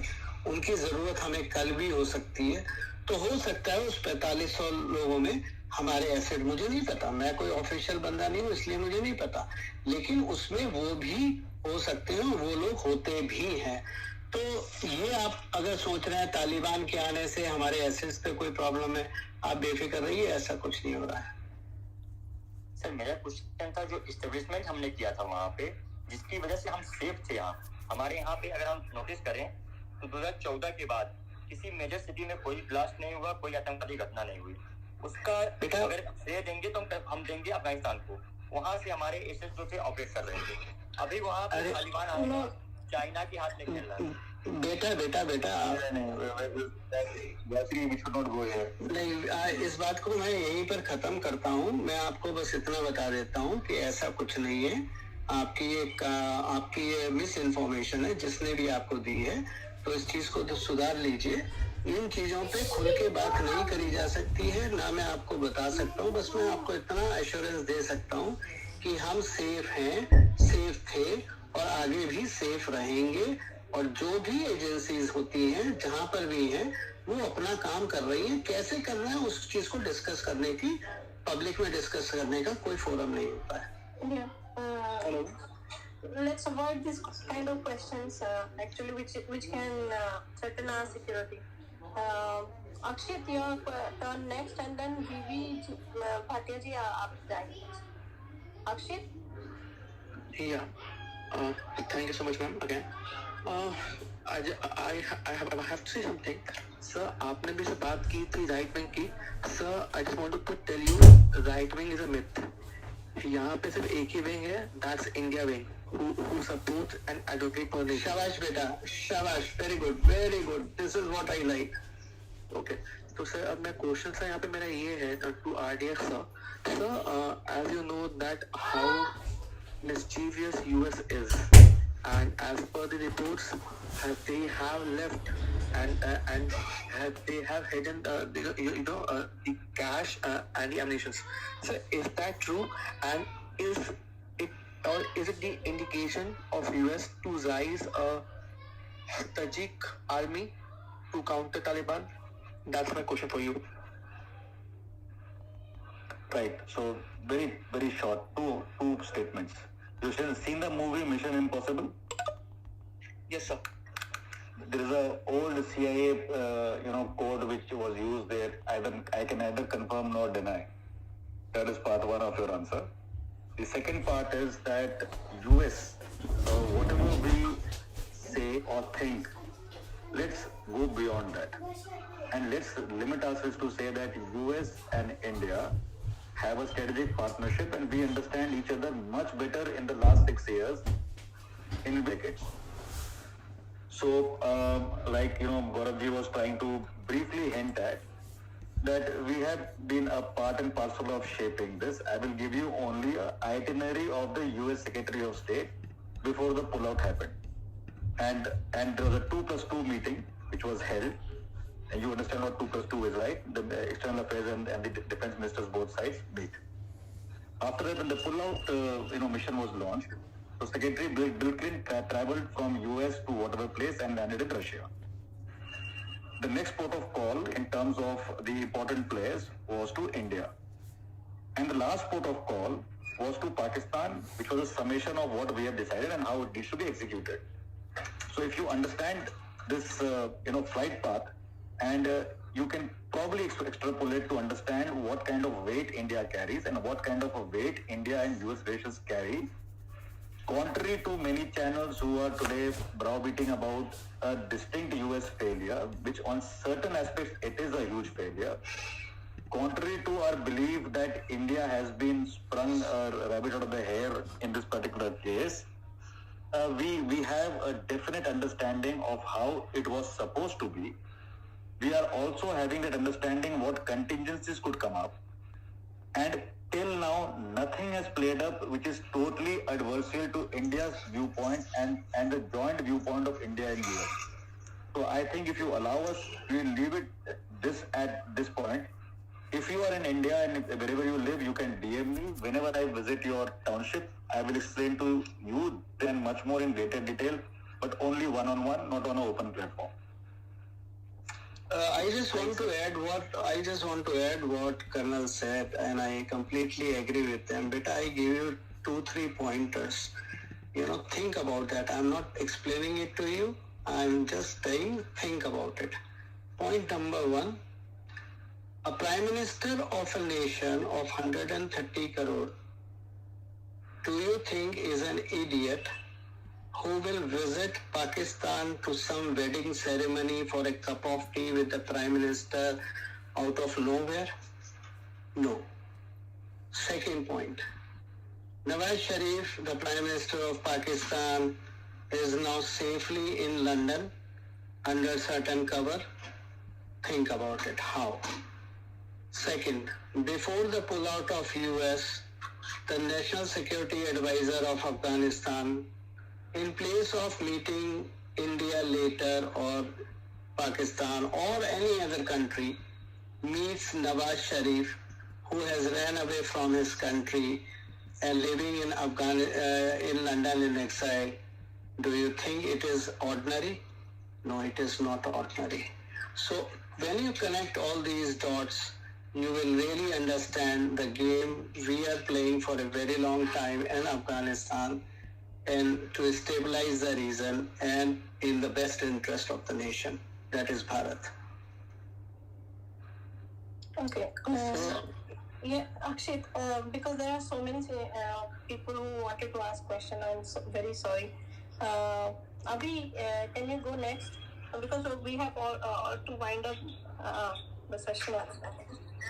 Gayatri ji, just one point from my side अभी हियर, जो प्रोग्राम की हमने बात की थी, जो हम लॉन्च कर रहे हैं अब, वो हमने अभी लाइव कर दिया है अपने YouTube चैनल पे, Samvad with Arif Ajakia ji, the first episode.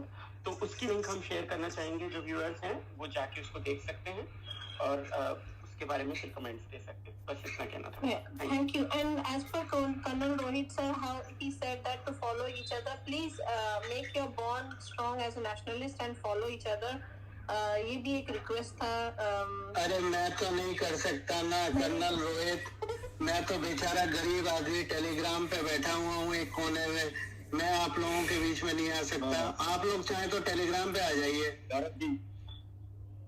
Gaurav ji, as long as we have telegram and telepathy, it will work. Okay, perfect. Super. I was about to say telepathy works, Dr. Pradhan, don't worry. Yeah. Okay, Avi, Thai, you can ask your question and then I'll move on. Yeah. Sure, Gayatri ji. Thank you very much for giving me this chance, and many congrats to Reach for this success of second anniversary. My question is very simple. Like, we have been watching this for a while, and we have been hearing this. Earlier, we used to get compared with Pakistan, but after 2014, we got compared from China. That is a success, and as a heap, I can say a heap success in terms of as a nation. And we can only understand when we're sitting outside the nation, because हम अभी जहाँ पे हैं, हम वो proud feel कर पा रहे हैं जो कि हम पहले नहीं कर पा रहे थे. Now the question is, when our Prime Minister has been recognized on a global platform, अब तक की जितनी बात हुई है उसमें $1 trillion worth of resources left at Afghanistan, hue and cry from the feminine generations over there, ये सब चल रहा है. उसमें इंडिया का स्टैंड अभी तक किसी ने कोई प्रॉपर तरह से डिस्कस नहीं किया, जबकि majority of the world power they are actually looking into this कि किसी तरीके से तालिबान को हम केवल वेट एंड वॉच करें. तो उसमें इंडिया का क्या व्यू निकल के आने वाला है? भैया मैं आपको एक चीज बताऊं, आपने कछुआ देखा है? हाँ श्योर सर. कछुआ अपना शरीर केवल उतना भार निकालता है जितनी जरूरत होती है, ठीक? और इसीलिए वो 400 साल जिंदा रहता है, 500 साल जिंदा रहता है. और खरगोश जो है वो सारी जगह उछलता कूदता रहता है, लेकिन उसकी लाइफ 2 से 3 साल होती है. भारत की यही स्ट्रैटेजी है कछुए वाली. हम धीरे चलेंगे, जहां जरूरत होगी वहीं अपनी शक्ल दिखाएंगे. पब्लिक परसेप्शन क्या है और पब्लिक क्या बात करती है और नैरेटिव क्या सेट करते हैं लोग, उससे, और फेमिनिस्ट खास तौर से क्या उछल कूद मचाते हैं, उससे हमें कोई मतलब नहीं है. तो आप निश्चिंत रहिए. मैं आपको बता रहा हूँ, आपने पूरा डिस्कशन नहीं सुना, आपने कर्नल रोहित को भी नहीं सुना ठीक से. हमारी स्ट्रेटेजी है, हम अफगानिस्तान में हैं और हम प्लेट पे सजा के अफगानिस्तान को चाइना या पाकिस्तान के हाथ पे नहीं देने जा रहे. हमारा रोल है वहां. ठीक भाई? Sure. One more question, because Colonel is also there. It's a good opportunity to ask you. I mean, क्या चाइना 1962 की जो डिफीट थी, was it kind of a conspiracy or is it a real defeat? बेटा पास में मत जाओ. मैं sorry, अगर कर्नल भी इसमें कुछ बोलना चाहेंगे तो मैं उन्हें रोक दूंगा, क्योंकि अभी आगे देखना शुरू करो.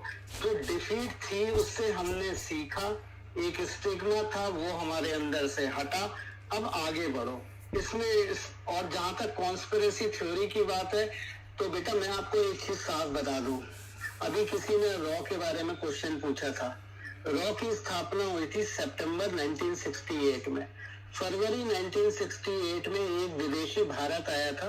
इस भारत के पावरफुल परिवार में उसने अपनी जगह बनाई थी। तो उस विदेशी को और वो पूरा नक्शे को देखने के लिए 1968 सितंबर में रॉ की स्थापना करी गई थी। और रॉ नाम नहीं था, उसका नाम था कैप्सेक, CABSEC, कैबिनेट सेक्रेटरी, और उसके अंडर में थी, कैबिनेट सेक्रेटरीट के अंदर में थी, और उसका काम था रिसर्च वर्क, किताबों का रिसर्च बना के बताई गई थी। तो कभी मौका लगा, मैं रिसर्च कर रहा हूँ सारी डेट्स के साथ, मैं आपको कभी सीक्वेंस बताऊंगा अपने टेलीग्राम पे, आपकी आंखें फटके हाथ में आ जाएंगी। ठीक है, तो अभी आप पुरानी उसमें मत जाइए, अभी हम आगे की तरफ देखते हैं।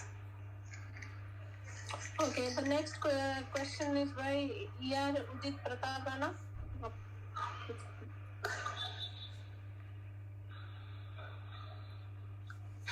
Udit, if you can ask, otherwise I'll go to the next. Hello. Yeah. सबसे पहले तो सभी मेरे बड़ों को नमस्कार, साथ वालों को प्यार और छोटों को प्यार। और मैं एक बात यहाँ पे खुले मंच पे कहना चाहता हूँ कि ये जो गौरव प्रधान सर हैं, मैं इनका बहुत बड़ा फैन हूँ। 2016 से मैं इन्हें फॉलो करता हूँ। इन्हीं की वजह से गायत्री जी मैं आपको फॉलो करने लगा हूँ, इन्हीं की वजह से मैं कर्नल देव को भी फॉलो करता हूँ, आरिफ अजाकिया भाई को भी इन्हीं की वजह से मैं फॉलो कर रहा हूँ। मैं इनकी सारी बातें 2016, I am also engineer, I am a medical engineer. मैं बहुत देसी सा लड़का हूँ, मेरठ शहर का रहने वाला हूँ, लेकिन मैं सर गौरव प्रधान सर की सारी बातें, सारे एनालिसिस 2016 से पढ़ता सुनता देखता आ रहा हूँ, और इनकी सारी बातें यथार्थ होती हैं। मतलब I am not a planted man of him. अरे बेटा सवाल पूछो, अरे बच्चे सवाल पूछो इन चीजों में। सर मुझे सवाल ही नहीं पूछना, मैं अपनी सिर्फ कुछ दो चार बातें। अच्छा ठीक है, आपको 30 सेकंड देते हैं, आप खत्म करो। अच्छा ठीक है, अब मुझे टीवी डिबेट की तरह 30 सेकंड देते हैं, ठीक है। मुझे अपनी जो ये टॉप लीडरशिप है हमारी मोदी जी, इन पे अभी जो हमारी करंट गवर्नमेंट है इन पे और आपके जैसे लोगों पे पूरा विश्वास है। और सिर्फ मैं ही नहीं, मेरे साथ अभी अनुभव भी है, वो भी सॉफ्टवेयर इंजीनियर है जो मेरा ही बैचमेट है, अर्जुन भी है। मतलब हम लोगों की भी पूरी ब्रिगेड है जो हर तरीके से सारे लिबरल्स ये फलाना ढिमकाना जितने भी लोग उनसे रोज लड़ते रहते हैं। बेटा सुनो, मेरी बात सुनो, जो आपकी ब्रिगेड है ना उसको कॉन्क्रीट काम में लगाओ। उस ब्रिगेड को काम में, ठीक है आप लड़ते हो, अच्छी बात है, ठीक है, हर नेरेटिव को काउंटर करना चाहिए, उसमें मैं मना नहीं कर रहा, लेकिन आपके जो भी साथी हैं उनसे बोलो कि अपने साथ के लोगों को, अपने से छोटे लोगों को, बड़े लोगों को, सबको इकट्ठा करें, सही बात बताएं और देश को मजबूत करें। ठीक है, चाहे लीडरशिप आज मोदी जी की है, कल शायद किसी और की होगी, वो नहीं, हम देश की बात कर रहे हैं। इंडिया फर्स्ट होना चाहिए और कुछ नहीं होना चाहिए। उदित जी प्लीज आपको हम रोकेंगे because there are lot of people who are waiting. Sure ma'am, thanks for giving me this time, I am so glad, thank you. मैं जानती हूँ फैन बॉय मोमेंट सबका होता है, पर अभी थोड़ा सा हमें ठीक है, thanks ma'am, thank you Gaurav sir. लक्ष्य जी अपना क्वेश्चन पूछिए। जी नमस्कार सर, मेरा एक क्वेश्चन ये है कि आपने देखा जैसे जैसे काबुल की तरफ तालिबान बढ़ता गया तो हथियार भी तालिबान ने अफगान फोर्सेस की मदद की और जो भी सरेंडर हुआ या कर रहा है, पंचशील के पास रकम था, लॉन्ग टर्म वॉर होगी, उसके बाद इतना वेपन्स चाहिए, उसके बाद टैंक्स भी है, सब कुछ है, वो कहाँ से? पाकिस्तान से बेटा, पंचशील की जो वॉर हो रही है उसमें पूरी तरह से 80 से 90% पाकिस्तानी फोर्स लड़ रही है, तालिबान नहीं लड़ रहा है। ये आप लिख के रख लो। मैं पूछा था मसूद की टीम के पास। हाँ, मसूद की टीम के पास अब वो चीजें खुले मंच पे नहीं बताई जाती है। मैंने आपको हिंट में सब कुछ बता दिया है। अब अगर आप रिवाइज करके फिर से सुनना शुरू करोगे तो आपको समझ में आ जाएगी नॉर्दर्न अलायंस का रोल क्या है, उस ज्योग्राफिक लोकेशन की इम्पोर्टेंस क्या है, वो मैंने आपको बताई थी। वहां से आप बेटा सारी बातें समझ जाओगे। बाकी खुले मन से मैं नहीं बोलूंगा अभी। ये सर सेकंड क्वेश्चन ये था कि अभी कोरोना चल रहा था तो कुछ एक्सपर्ट टीवी पे आके कह रहे थे कि इंडिया के पास एक एलबीसी लैब है, न्यूक्लियर और केमिकल वॉर। तो मेरे को समझ में नहीं आया वो है क्या। वो कह रहे थे इंडिया को शुरू करनी चाहिए। अरे बच्चे इन चीजों में अरे बेटा इन चीजों में क्यों जाते हो? ये चीजें पब्लिक डिस्कशन के सब्जेक्ट नहीं होते हैं बेटा। ये हर चीज अब आपको न्यूक्लियर कोड भी थोड़ी बताया जाएगा कोई आके कि न्यूक्लियर कोड 18 डिजिट का होता है, 118 डिजिट का होता है। तो बेटा इन चीजों में इतना ज्यादा दिमाग मत लड़ाया करो, ठीक है ना। और ये सारी बातें खुल के नहीं करी जाती है, 1 to 1 कभी मिलोगे तो बता देंगे, पब्लिक फोरम पे नहीं बोली जाती है। Okay, Ulas, can you ask a question? नमस्कार प्रधान जी, मेरे को ये जानना था कि जैसे आपने कहा कि सारी आवाज ट्रेड के लिए, तो यूके को मिलने की तो प्रबल संभावना है, लेकिन ये अफगानिस्तान की माइनिंग सीन में इंडिया कहाँ पर है? चाइना की हम लोग बात करें, इंडिया कहाँ पर है इसमें? अरे इंडिया पूरी तरह से वहीं पर है जहां उसको होना चाहिए था। बट मैंने क्या बताया अभी, मैंने बोला ना, कछुए का शरीर उतना कछुआ दिखाता है जितनी जरूरत होती है। हम आपके देश का प्रधानमंत्री कोई फौजी नहीं है, और आपका देश का प्रधानमंत्री कोई पॉलिटिक, आपका देश का प्रधानमंत्री एक अव्वल दर्जे का बिजनेसमैन है। उसको बिजनेस समझ में आता है और वो बिजनेस और इकोनॉमी से मारता भी है और जीतता भी है। तो आप चिंता ना करो, कॉपर माइन हो, लिथियम माइन हो, कोई भी माइन हो, हमारा हिस्सा वहां पर होगा। गायत्री जी, एक क्वेश्चन रीच की तरफ से मैं डॉक्टर प्रधान से पूछना चाहता हूँ। थोड़ा सा इस डिस्कशन को एक अलग डायरेक्शन में ले जाने की पॉइंट ऑफ व्यू से भी कि सर हम लोग विदेश में बैठे हैं, यहाँ पे काम कर रहे हैं। मैं जैसे सिंपली सनातन करके एक चैनल भी चलाता हूँ जहाँ पे मैं सनातन की बात करने की कोशिश करता हूँ, और रीच का सारा साथ हमारे साथ है उसमें।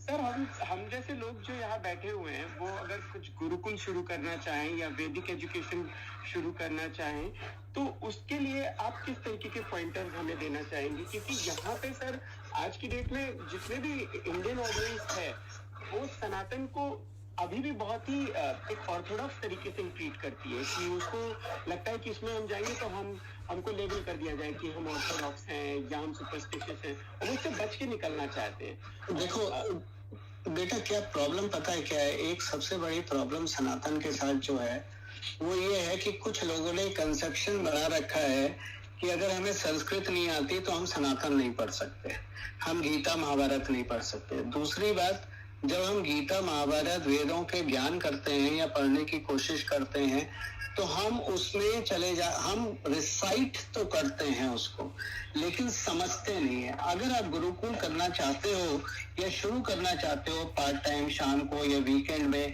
अपने जो देसी सनातन बच्चे हैं उनके लिए, उनको ये मत बताओ, उनको श्लोक मत पढ़ाओ, ठीक है।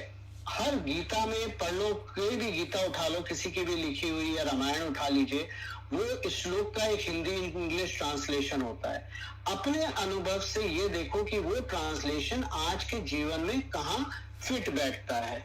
और उसके बाद जैसे आपको उदाहरण देता हूँ, महाभारत का युद्ध हुआ, युद्ध शुरू होने से पहले भगवान श्री कृष्ण युद्ध भूमि में अर्जुन को उपदेश देते हैं। अब जो हमारे मन में एक बात है, ये और ये मेरा निजी विचार है, मैं इसको कोई अथॉरिटी के साथ नहीं कह रहा, हमारे मन में एक विचार है कि ये कर्म की शिक्षा थी जो भगवान श्री कृष्ण ने अर्जुन को दी। मेरा मानना ये है कि कर्म की शिक्षा तो भगवान कृष्ण अर्जुन को बाहर भी दे सकते थे। बैटल फील्ड में देने की मंशा ये थी कि अर्जुन के मन में से जो डर है उसको बाहर निकालना है। तो इस चीज को मैं, जब आप रिलेट करते हो कॉर्पोरेट लाइफ में, जब आप रिलेट करते हो पर्सनल लाइफ में, किसी भी पॉलिटिकल हो ना हो, मेन चीज जो इंसान को पीछे रखती है वो उसका फियर है। हमें फियरलेसनेस निकालनी है। दूसरी बात, हमें फियरलेसनेस बनाना है। दूसरी बात, जब हम रामायण का अध्ययन करते हैं तो हम रामायण के बारे में बात करते हैं, भगवान श्री राम के बारे में बात करते हैं, लेकिन भगवान श्री राम का पूरा जीवन या रामायण जो है उनके महल से लेके वनवास और वापस महल में आने तक का जो 14 साल का जीवन है, उसमें केवल 2 चीजें बड़ी इंपॉर्टेंट हैं, 2-3 चीजें। पहली चीज धैर्य सिखाती है वो, दूसरी चीज करेक्टर बिल्डिंग सिखाती है, भगवान श्री राम ने करेक्टर बिल्डिंग सिखाया है, और तीसरी चीज भगवान श्री राम ने सिखाया कि परिस्थितियों के हिसाब से हमारा आचरण तो बदल सकता है लेकिन हमारा कैरेक्टर नहीं बदल सकता। तो भगवान श्री राम ने रामायण में जो है वो परिस्थितियों के हिसाब से वो ब्राह्मण हो गए लेकिन कैरेक्टर उनका क्षत्रिय था, वो उन्होंने नहीं खोया। तो अगर हम आज की प्रासंगिकता के साथ रामायण और महाभारत बच्चों को पढ़ाएंगे या समझाएंगे तो उनका इंटरेस्ट जगेगा। अगर हम उनको रिचुअल्स में डाल देंगे तो वो आपको ऑर्थोडॉक्स का लेवल हमेशा मिलेगा। इसलिए उसको रियल लाइफ में कन्वर्ट करके गुरुकुल बनाइए, अपने अच्छे लोगों को लेके आइए, जो विद्वान लोग हैं वो बच्चों के साथ बात करें और उनको समझाएं आज की प्रासंगिकता के हिसाब से। धार्मिक लोग जो होते हैं जो केवल श्लोक पढ़ के चले जाते हैं, श्लोक सिखाते हैं, वो कोई वैल्यू ऐड नहीं कर पाएंगे। जी sir, thank you so much, बहुत अच्छे। Very well said sir, very well said, thank you sir, thank you. Gaurav Mana ji, आप कुछ बोलना चाहेंगे? मैं फिर भाटिया जी के पास जाऊँ। Yeah, just a quick one. What I'm trying to say is कि I know इससे पहले उदित बात कर रहे थे और वो बोल रहे थे उनके फ्रेंड्स अनूप और वो सब लोग, जितने भी लोग उनके फ्रेंड्स हैं, मैं सबको एक ही बात बोलना चाहता हूँ कि आई थिंक अगर आप लोगों को इकट्ठे रह के ये लिबरल्स के साथ लड़ना है या ये जो भी आपको एंटी इंडिया नैरेटिव को फैक्ट्स का टैकल करना है, तो मेरा एक आपसे गुजारिश है कि आप रीच के साथ ज्वाइन करिए। और ऑब्वियसली हमारा भी एक ही एम है, अगर आई थिंक हम लोग मिल के लड़ेंगे तो आप वो फोर्सफुली ज़्यादा इफेक्ट होगा। जैसे कर्नल रोहित ने पहले बोला भी, आई थिंक हम लोगों को एक दूसरे को फॉलो करना शुरू करना चाहिए और एक दूसरे के साथ बेसिकली मिल के काम करना चाहिए। तो मैं सबको ही बोलता हूँ कि जो भी स्पेस सेशन में है, प्लीज़ अगर आपको डीएम करके रीच को ज्वाइन करना है तो हमें बताइए, बिकॉज आई थिंक जितना मिलके लड़ेंगे हमारे लिए उतना ही बेनिफिशियल है। आई थिंक गौरव जी भी यही बोल रहे हैं, कर्नल रोहित भी यही बोल रहे हैं और आरिफ भाई भी यही बोल रहे हैं। सो प्लीज़ मेरा बस यही रिक्वेस्ट है सबसे, that's all. Yeah, Bhatia ji, yeah, please. So I have one simple question that recently एक social media या news channels में काफी आ रहा है regarding that couple of top universities have joined together for I think on 10th of September there's some program to Hinduism पे anti बोलने के लिए चल रहा है। So how we can counter it and who's starting it, who's funding it? तो ये बहुत सुन के बड़ा दुख होता है कि एक हिंदुइज्म पे एक टॉप यूनिवर्सिटीज इसमें इन्वॉल्व है। who's funding all this thing? This is a simple question. No, I think if you read the latest news that Stanford and I think Princeton and Harvard have pulled out that they are not involved at this.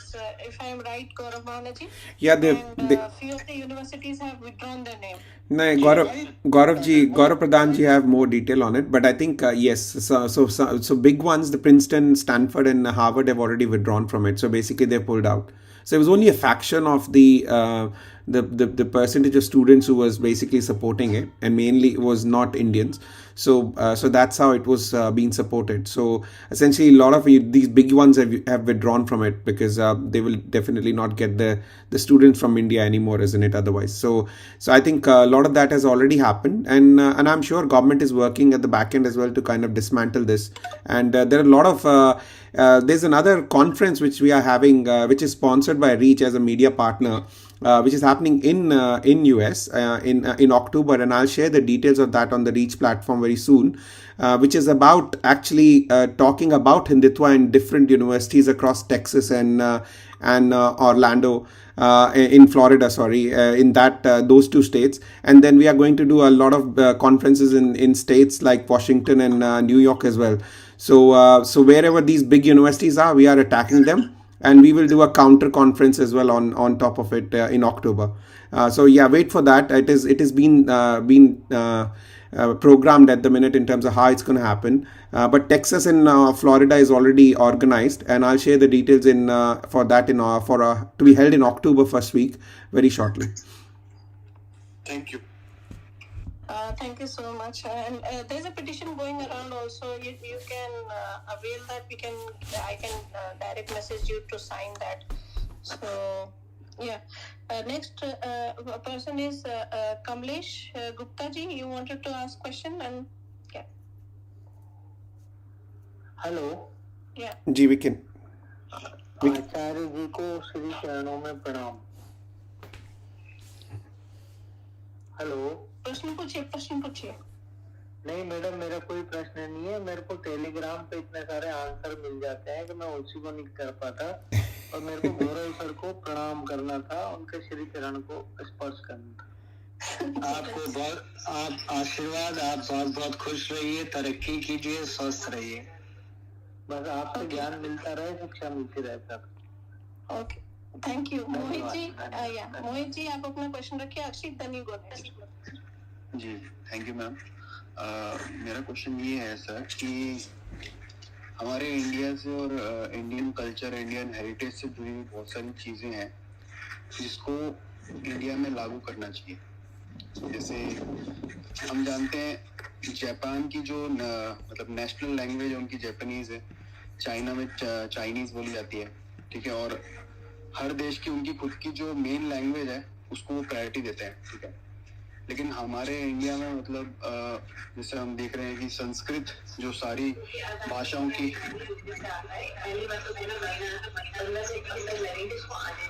और अगर कोई चीज पसंद नहीं आई तो return में 1 महीने से ऊपर लग जाता है, तो पूरी गवर्नमेंट अपने पैसे वापस आएंगे। Hello Gaurav ji, your mike I think देखो भैया, संस्कृत का जहाँ तक सवाल है, बड़ी सी सीधी सी बात है कि संस्कृत को आप सरकार पे हर चीज डालते हैं, वो ठीक नहीं है, क्योंकि सरकार भी वही करेगी जो आप चाहेंगे। आज आप खुद निकलिए घर से और 20 स्कूल में घूम के आइए, आपको वहाँ जर्मन, फ्रेंच, संस्कृत के टीचर मिलेंगे, और आप स्कूल वालों से बात करेंगे तो आपको पता चलेगा कि अगर जर्मन की क्लास में 40 बच्चे हैं, फ्रेंच की क्लास में 45 बच्चे हैं, तो संस्कृत की क्लास में केवल 2 बच्चे हैं। ऐसा क्यों? क्योंकि हम खुद पढ़ाना नहीं चाहते।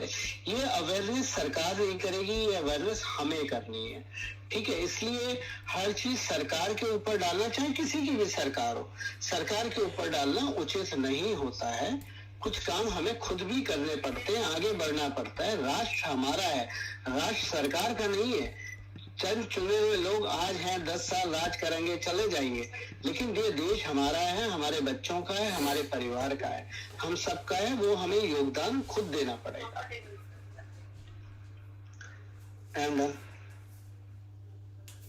Gayatri ji. Okay, yeah, sure.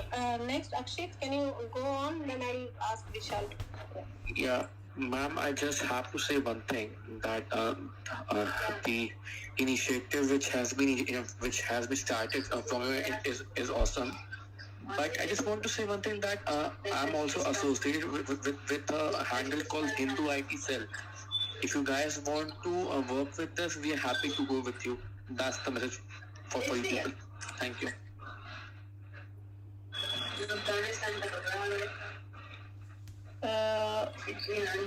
Okay, thanks. Gaurav Manaji, that was a proposal for you. And yeah, Vishal ji, please go on. Yeah.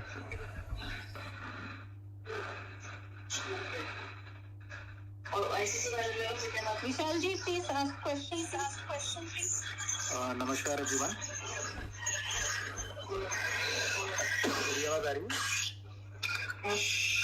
ये आवाज आ रही है। प्रधान सर, आप हेलो जी।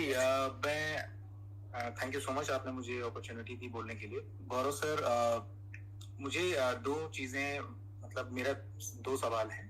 पहला तो ये है कि जैसे कि आजकल हम लोग ये देख रहे हैं बहुत सारी चीजें कि अचानक से ऑपोजिशन ही कह लें तो गवर्नमेंट का स्टैंड पूछते हैं तालिबान और अफगानिस्तान पे।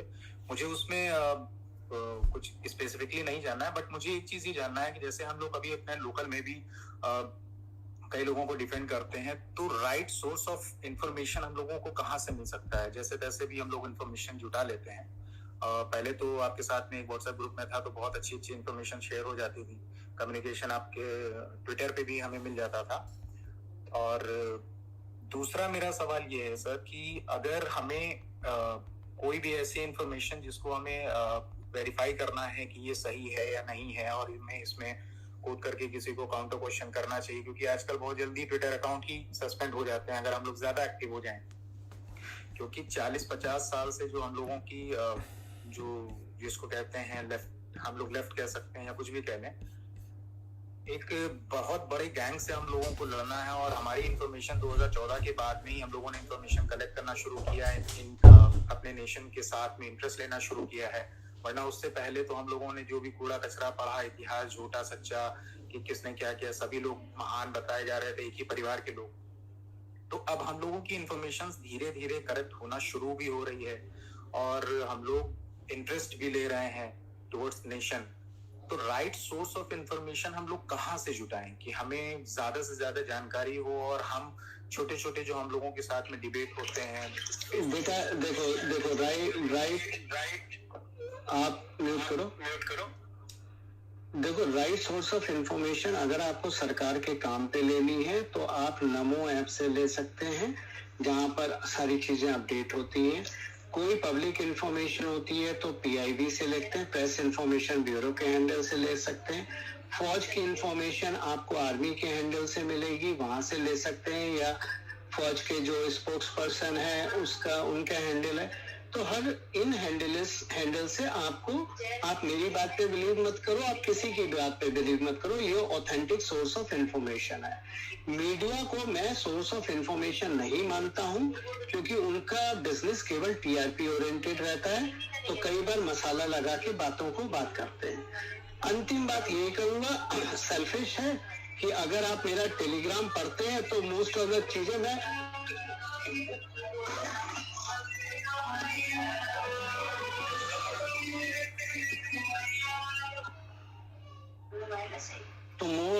ज्यादातर चीजें मेरे टेलीग्राम हैंडल पे मैं लिखता हूँ, वो काफी है। वहां पर मैं तथ्य लिखता हूँ, एनालिसिस लिखता हूँ, उसको आप फॉलो कर सकते हैं। Gayatri ji. Okay, yeah, sure. Yeah, I was busy in removing certain speakers. Rohit Jayaraj जी, आप अपना क्वेश्चन पूछिए। नमस्कार, पहले आप तो वेटरन हैं। नमस्कार। Rohit Jayaraj ji. Hello. Hello. Please thank you ma'am, आपको मेरी आवाज आ रही है? बिल्कुल सर, लाउड एंड क्लियर। मेरा क्वेश्चन कर्नल रोहित जी से और डॉक्टर प्रधान से है कि sir post formation of government in Afghanistan, उसके बाद क्या गवर्नमेंट स्टेबल होने के चांसेस है? बिकॉज वॉर लॉर्ड्स वहाँ पे बहुत है, नंबर 1। और सेकंड क्वेश्चन पार्ट है सर कि अगर तालिबान इज सक्सेसफुल तो क्या ये दोबारा कैलिफेट के लिए चैलेंज नहीं होगा सर? एक Thank you, Rohit ji. So just keeping it short, we'll see how it comes around and evolves. There are no guarantees for internal stability still. You can create a government at the face value of facade or whatever to run it initially. But to gain more recognition and to internally be stable is something which we'll have to see how it goes. Apparently, today does not seem to be the case. It's going to happen that way. And you are right in pointing out that the factions will have their own stake. When you create a government out of the 5 main groups, if 1 or 2 are feeling left out, obviously there will be tussles which will continue both politically and also in terms of those warring factions there. So I don't see exactly any stability coming, at least anytime soon. April, May is the time period what I'm looking at for little stability of this government. But the internal factions will be striving to achieve more. So there are going to be no hard and fast solutions as of now in the coming couple of years. I agree with Rohit completely, Colonel Rohit. I agree with you completely, and that is also my stand. But at the same time, we also need to understand that in last 20 years, Taliban faction of Doha or the political Taliban understands very clearly that nothing they can win with a war. They have to grow and stable their relationship with the world, for which they need a political maturity, and they have to fall in line with the global scenario or rather say that the global guidelines they have to follow. But as Colonel Rohit said, another 6 months, I would rather add another 1 year need to be seen. Taliban story is not going to be over in next 1 year. It is going to develop over a period of time. We need to keep a watch how it develops and what shape it takes. Thank you so much. I'll take another 2 questions and then I'll wrap it up the session. I promise I'll bring one next time RDX sir and Gaurav sir to answer all your questions because it's been like 3 hours running. And Ashish ji, if you can ask a question. Yes, my question is from Colonel Rohit. So, if there is a complication in Talibani government and chaos in Talibani government, what will be the implication on Pakistan from this point of view? And second question and last question is that how your own calculation works on it, that how long it will continue this government of Taliban. Maniji, please switch off your mic. Hello. So the second part is very easy. So that is only God only knows until when they will stabilize and continue. But coming to the first point, Pakistan has made many gains and inroads as it is currently visible. What is apparently not visible today is what are the repercussions on Pakistan of this kind of a faction or a group of factions forming a government. It is not going to be hunky-dory for Pakistan once all the 5 major groups and everybody else, including the pressures of Committee of Nations on this government. I do not think Pakistan will enjoy the status of being the sole provider of power and everything else to this government. It won't remain as such.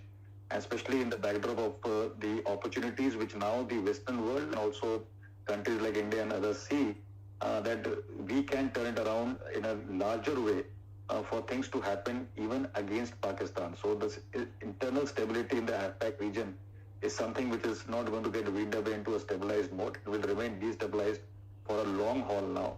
And that is where the advantages what Gauravji was alluding to earlier in terms of other parts of Pakistan, Balochistan are going to start, having their roots spread into Pakistan side and beyond. So that is the way I look at it. And I don't see it's early jubilation days for Pakistan. They think they have won some great war. But it's going to come back at them at a stage now starting, with this stability of the factions within Taliban. And like it has been very clear and known to us that traditionally, civilizationally, we have a deeper connect with Afghanistan in terms of stability, whereas Pakistan has always been an opportunist to cash on to the weakness and the division between the warring factions in Afghanistan. So it's for Pakistan to look out for it, and I think the instability will be more in the AFPAC region here on and towards Pakistan. Sir, I have one question that is going in my mind. That's why Qatar was chosen as the place to decide these peace deals. As it is even cut off from the Arab world, but why Qatar was specifically chosen? Okay, so for end inputs, I don't know where to stop, but Gauravji will limit himself probably as per the end input. Let me give you a layman's term. Go back in history and see who were the funders of the so-called Taj, which Pakistan wanted to wear as the Islamic Caliphate long time back, and list those countries in the Middle East. You will find Qatar is one of the prominent, allies there in terms of funding. So when you're looking at creation of a government and a contingency which involves terrorist groups, Al-Qaeda, everybody else, they were the same people who were getting funded through Pakistan for other reasons as well. So we'll limit it at this because currently diplomatically we are making some different kind of overtures also to these countries. We have had our people going ahead to contact them for the last 7-8 years, and the differential in coming to terms with our argument, it will take time for a few countries. Most of the Middle Eastern countries have aligned themselves with our theory of Pakistan being a propagator of terrorism. but the others like Turkey and everybody else may or may not come in the same fold.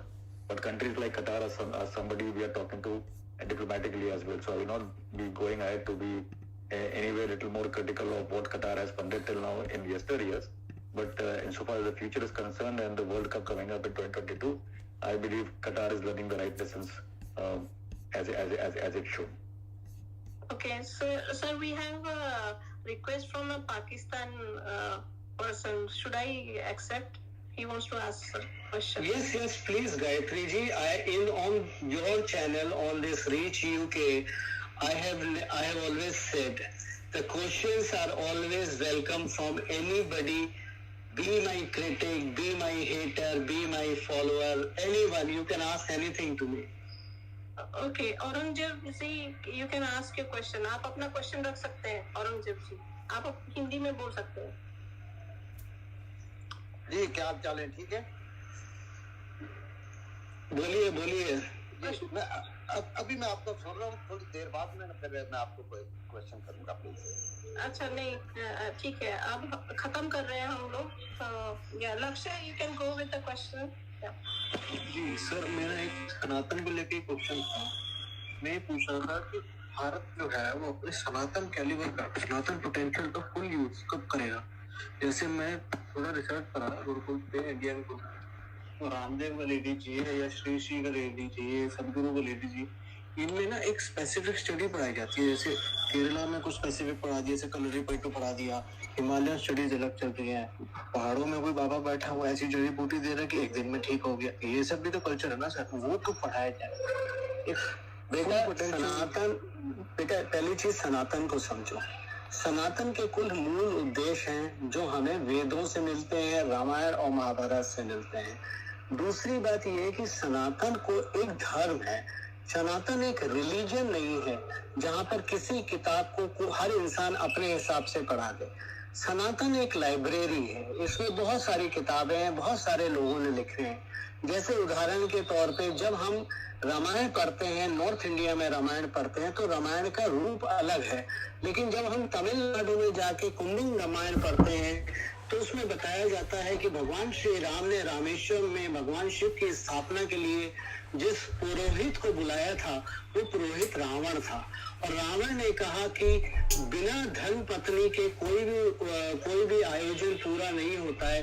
तो रावण माता सीता को लेके साथ में आए थे, पूजा करी थी और वापस ले गए थे. ये कुंभन रामायण में लिखा हुआ है, लेकिन नॉर्थ इंडियन रामायण में ये नहीं लिखा हुआ है.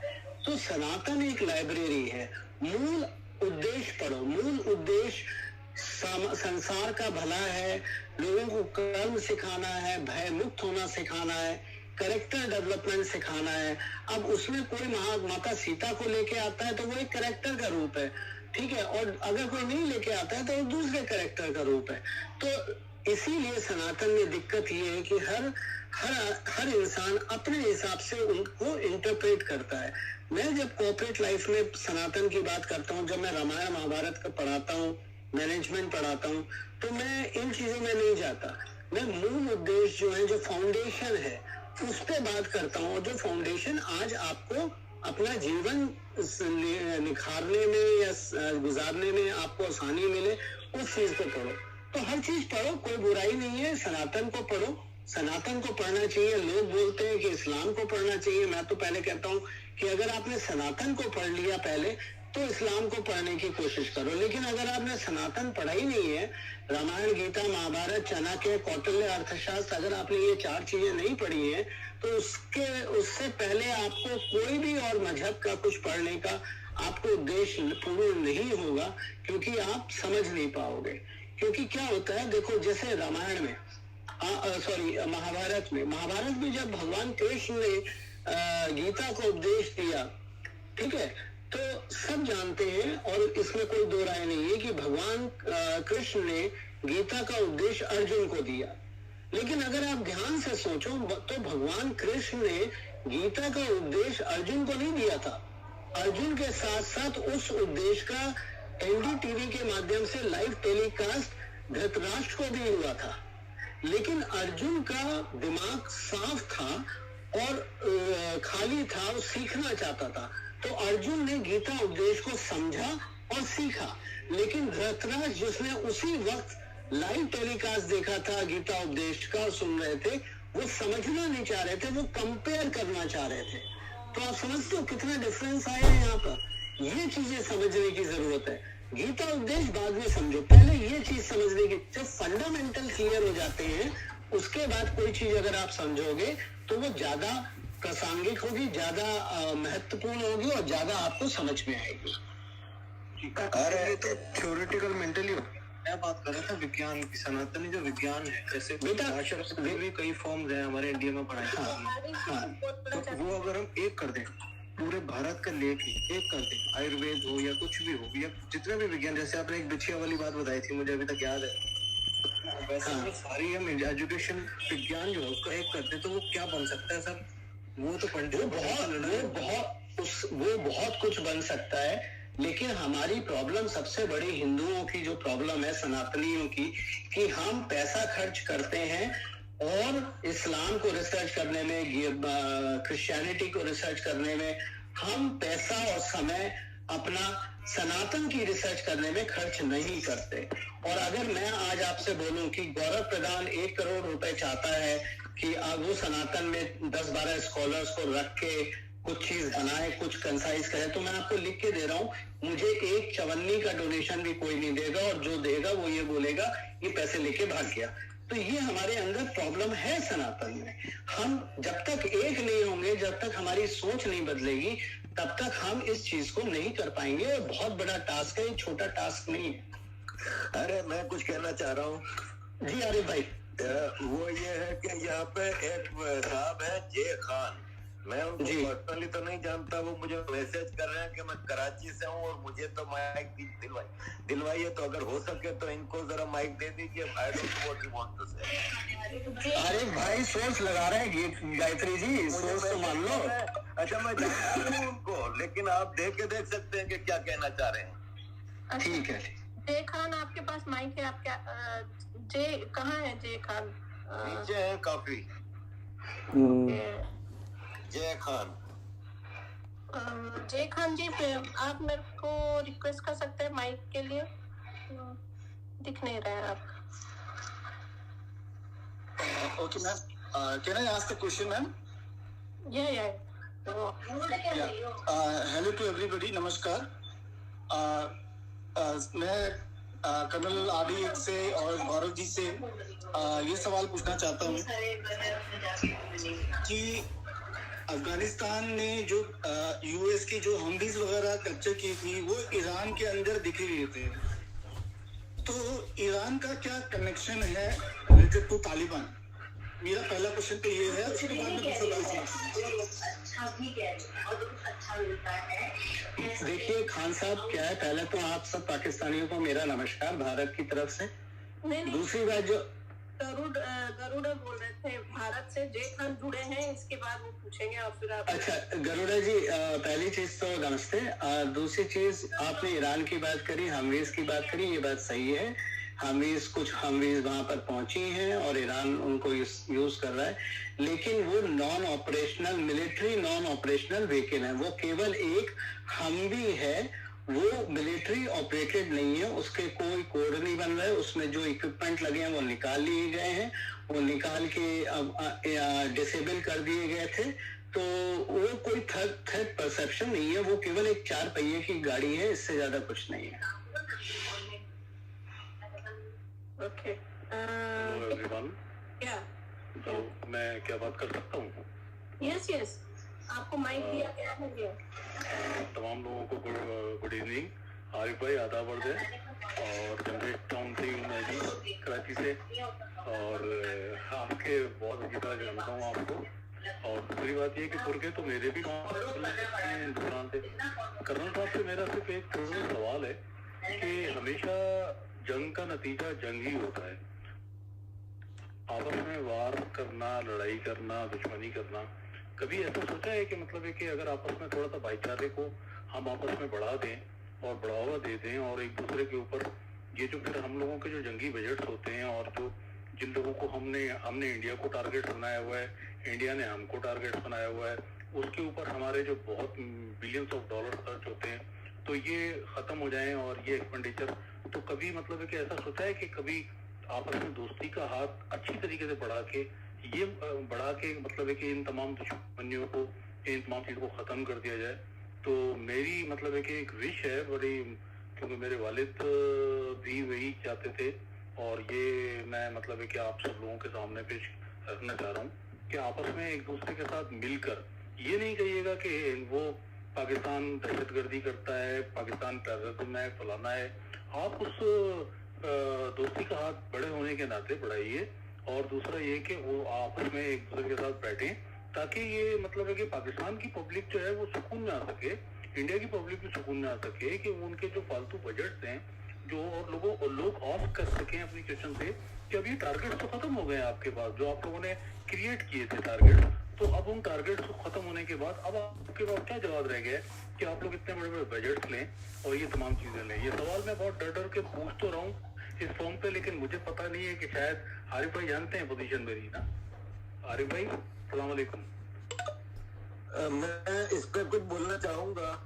दरअसल ये है कि ख्वाहिश तो ये पूरे साउथ एशिया की है कि अमन हो, लेकिन इसके लिए जरूरी है कि पाकिस्तान में आवाम की आवाज जैसे आपकी आवाज है वैसे उसको मौका दिया जाए। होता यह है कि पाकिस्तान की पॉलिटिकल लीडरशिप ने जब भी इंडिया के साथ दोस्ती करने की कोशिश की, तो पाकिस्तान में जो एक्चुअल पावर बेरम्स हैं वो है आर्मी, और उन्होंने नवाज शरीफ समेत जब भी किसी ने आगे बढ़ के भारत से दोस्ती की कोशिश की तो उनको निकाल दिया गया हुकूमतों से, और उनके ऊपर गद्दारी और पता नहीं क्या क्या इल्जामात लगा दिए गए।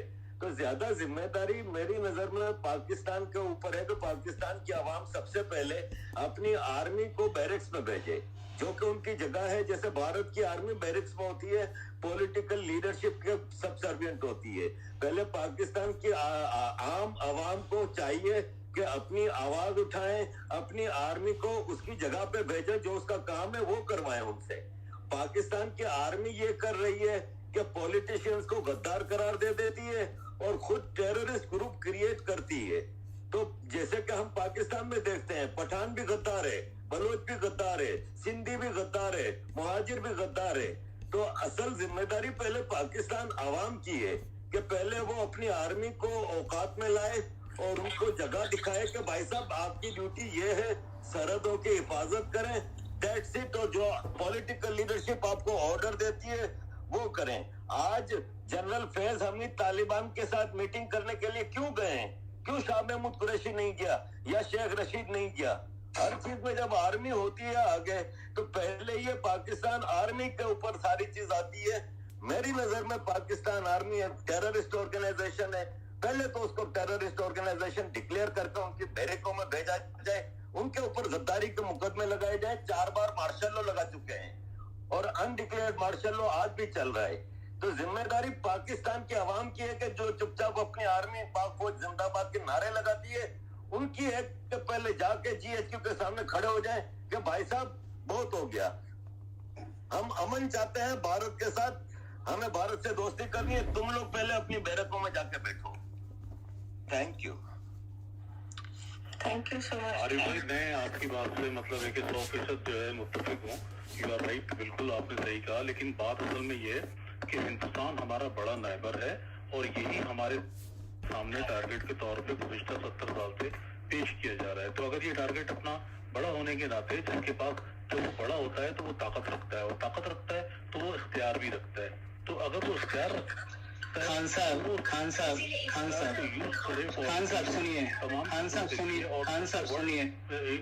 सुनिए मेरी बात सुनिए। खान साहब सुनिए मेरी बात, म्यूट कीजिए आप अपने आप। मैं बात मुकम्मल करूँ? हाँ करिए, मैं बात मुकम्मल करूँ? करिए। तो मेरा कहना सिर्फ और सिर्फ ये था कि भारत अगर अपनी मतलब है कि इस खत्ते के अंदर सबसे बड़ा मुल्क है, और ये कि मैंने पहले भी आपको बताया कि मेरे पुरखों का ताल्लुक से है, और आरिफ भाई की तरह जो है वो हम लोग भी बहुत ज्यादा मतलब है कि सर्वाइव किया है हम लोगों ने भी। लेकिन मकसद कहने का ये है कि जो टारगेट्स उन लोगों ने बना रखे हैं जब वो खत्म हो जाएंगे, यानी मैं चूंकि उर्दू ज्यादा बोलता हूँ, तो वो जो वजह जवाब है, तो वो जवाब खत्म हो जाएंगे तो ऑटोमेटिकली मतलब है कि ये तो ये करना सबसे मेरा जो है भाई देखें जे भाई भारत ने बड़ा होने का सबूत दिया था। नरेंद्र मोदी चल के लाहौर आए थे नवाज शरीफ के घर। क्या नतीजा निकला? नवाज शरीफ को गद्दार करार दे दिया, मोदी का एजेंट करार दे दिया। आज नवाज शरीफ पाकिस्तान वापस नहीं जा सकता, 3 बार का प्राइम मिनिस्टर।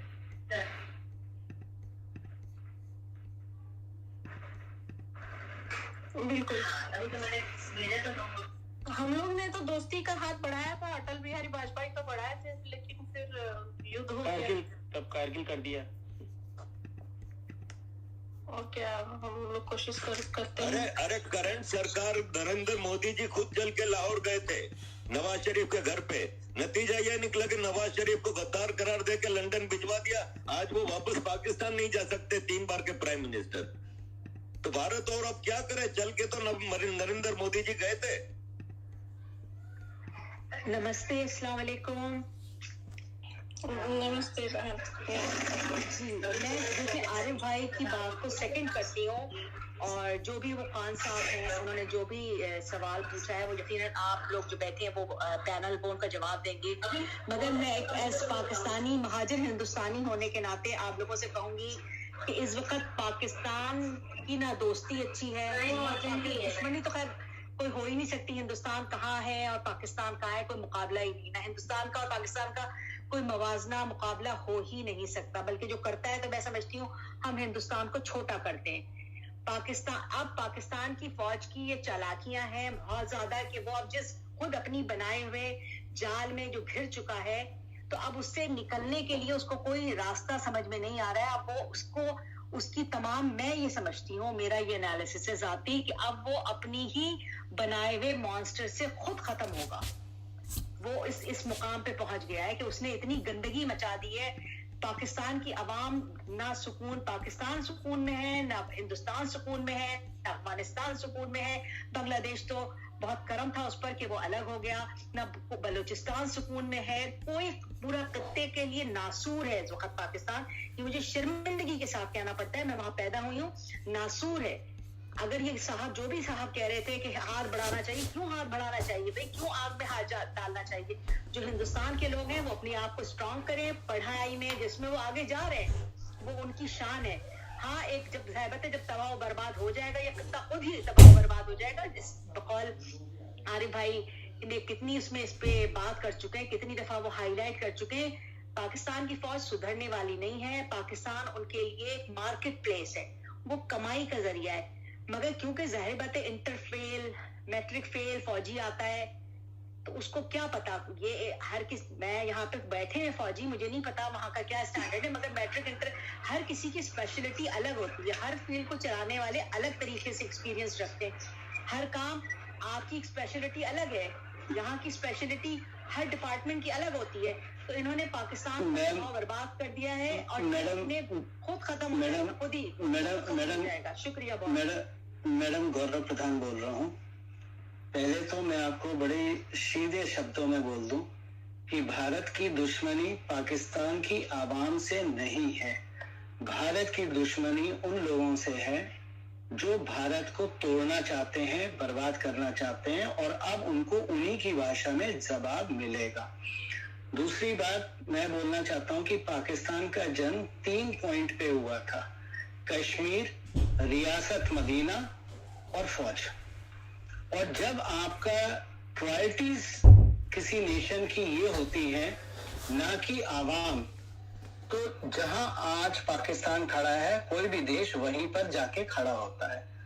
तीसरी बात, आपने भारतीय फौजों की क्वालिफिकेशन की बात करी, तो मैं आपको लिख के दे सकता हूं कि भारत की फौज का एक सिपाही भी बहुत कड़े मापदंडों के साथ गुजर के सिपाही बनता है। अफसर की तो बात बहुत दूर की है।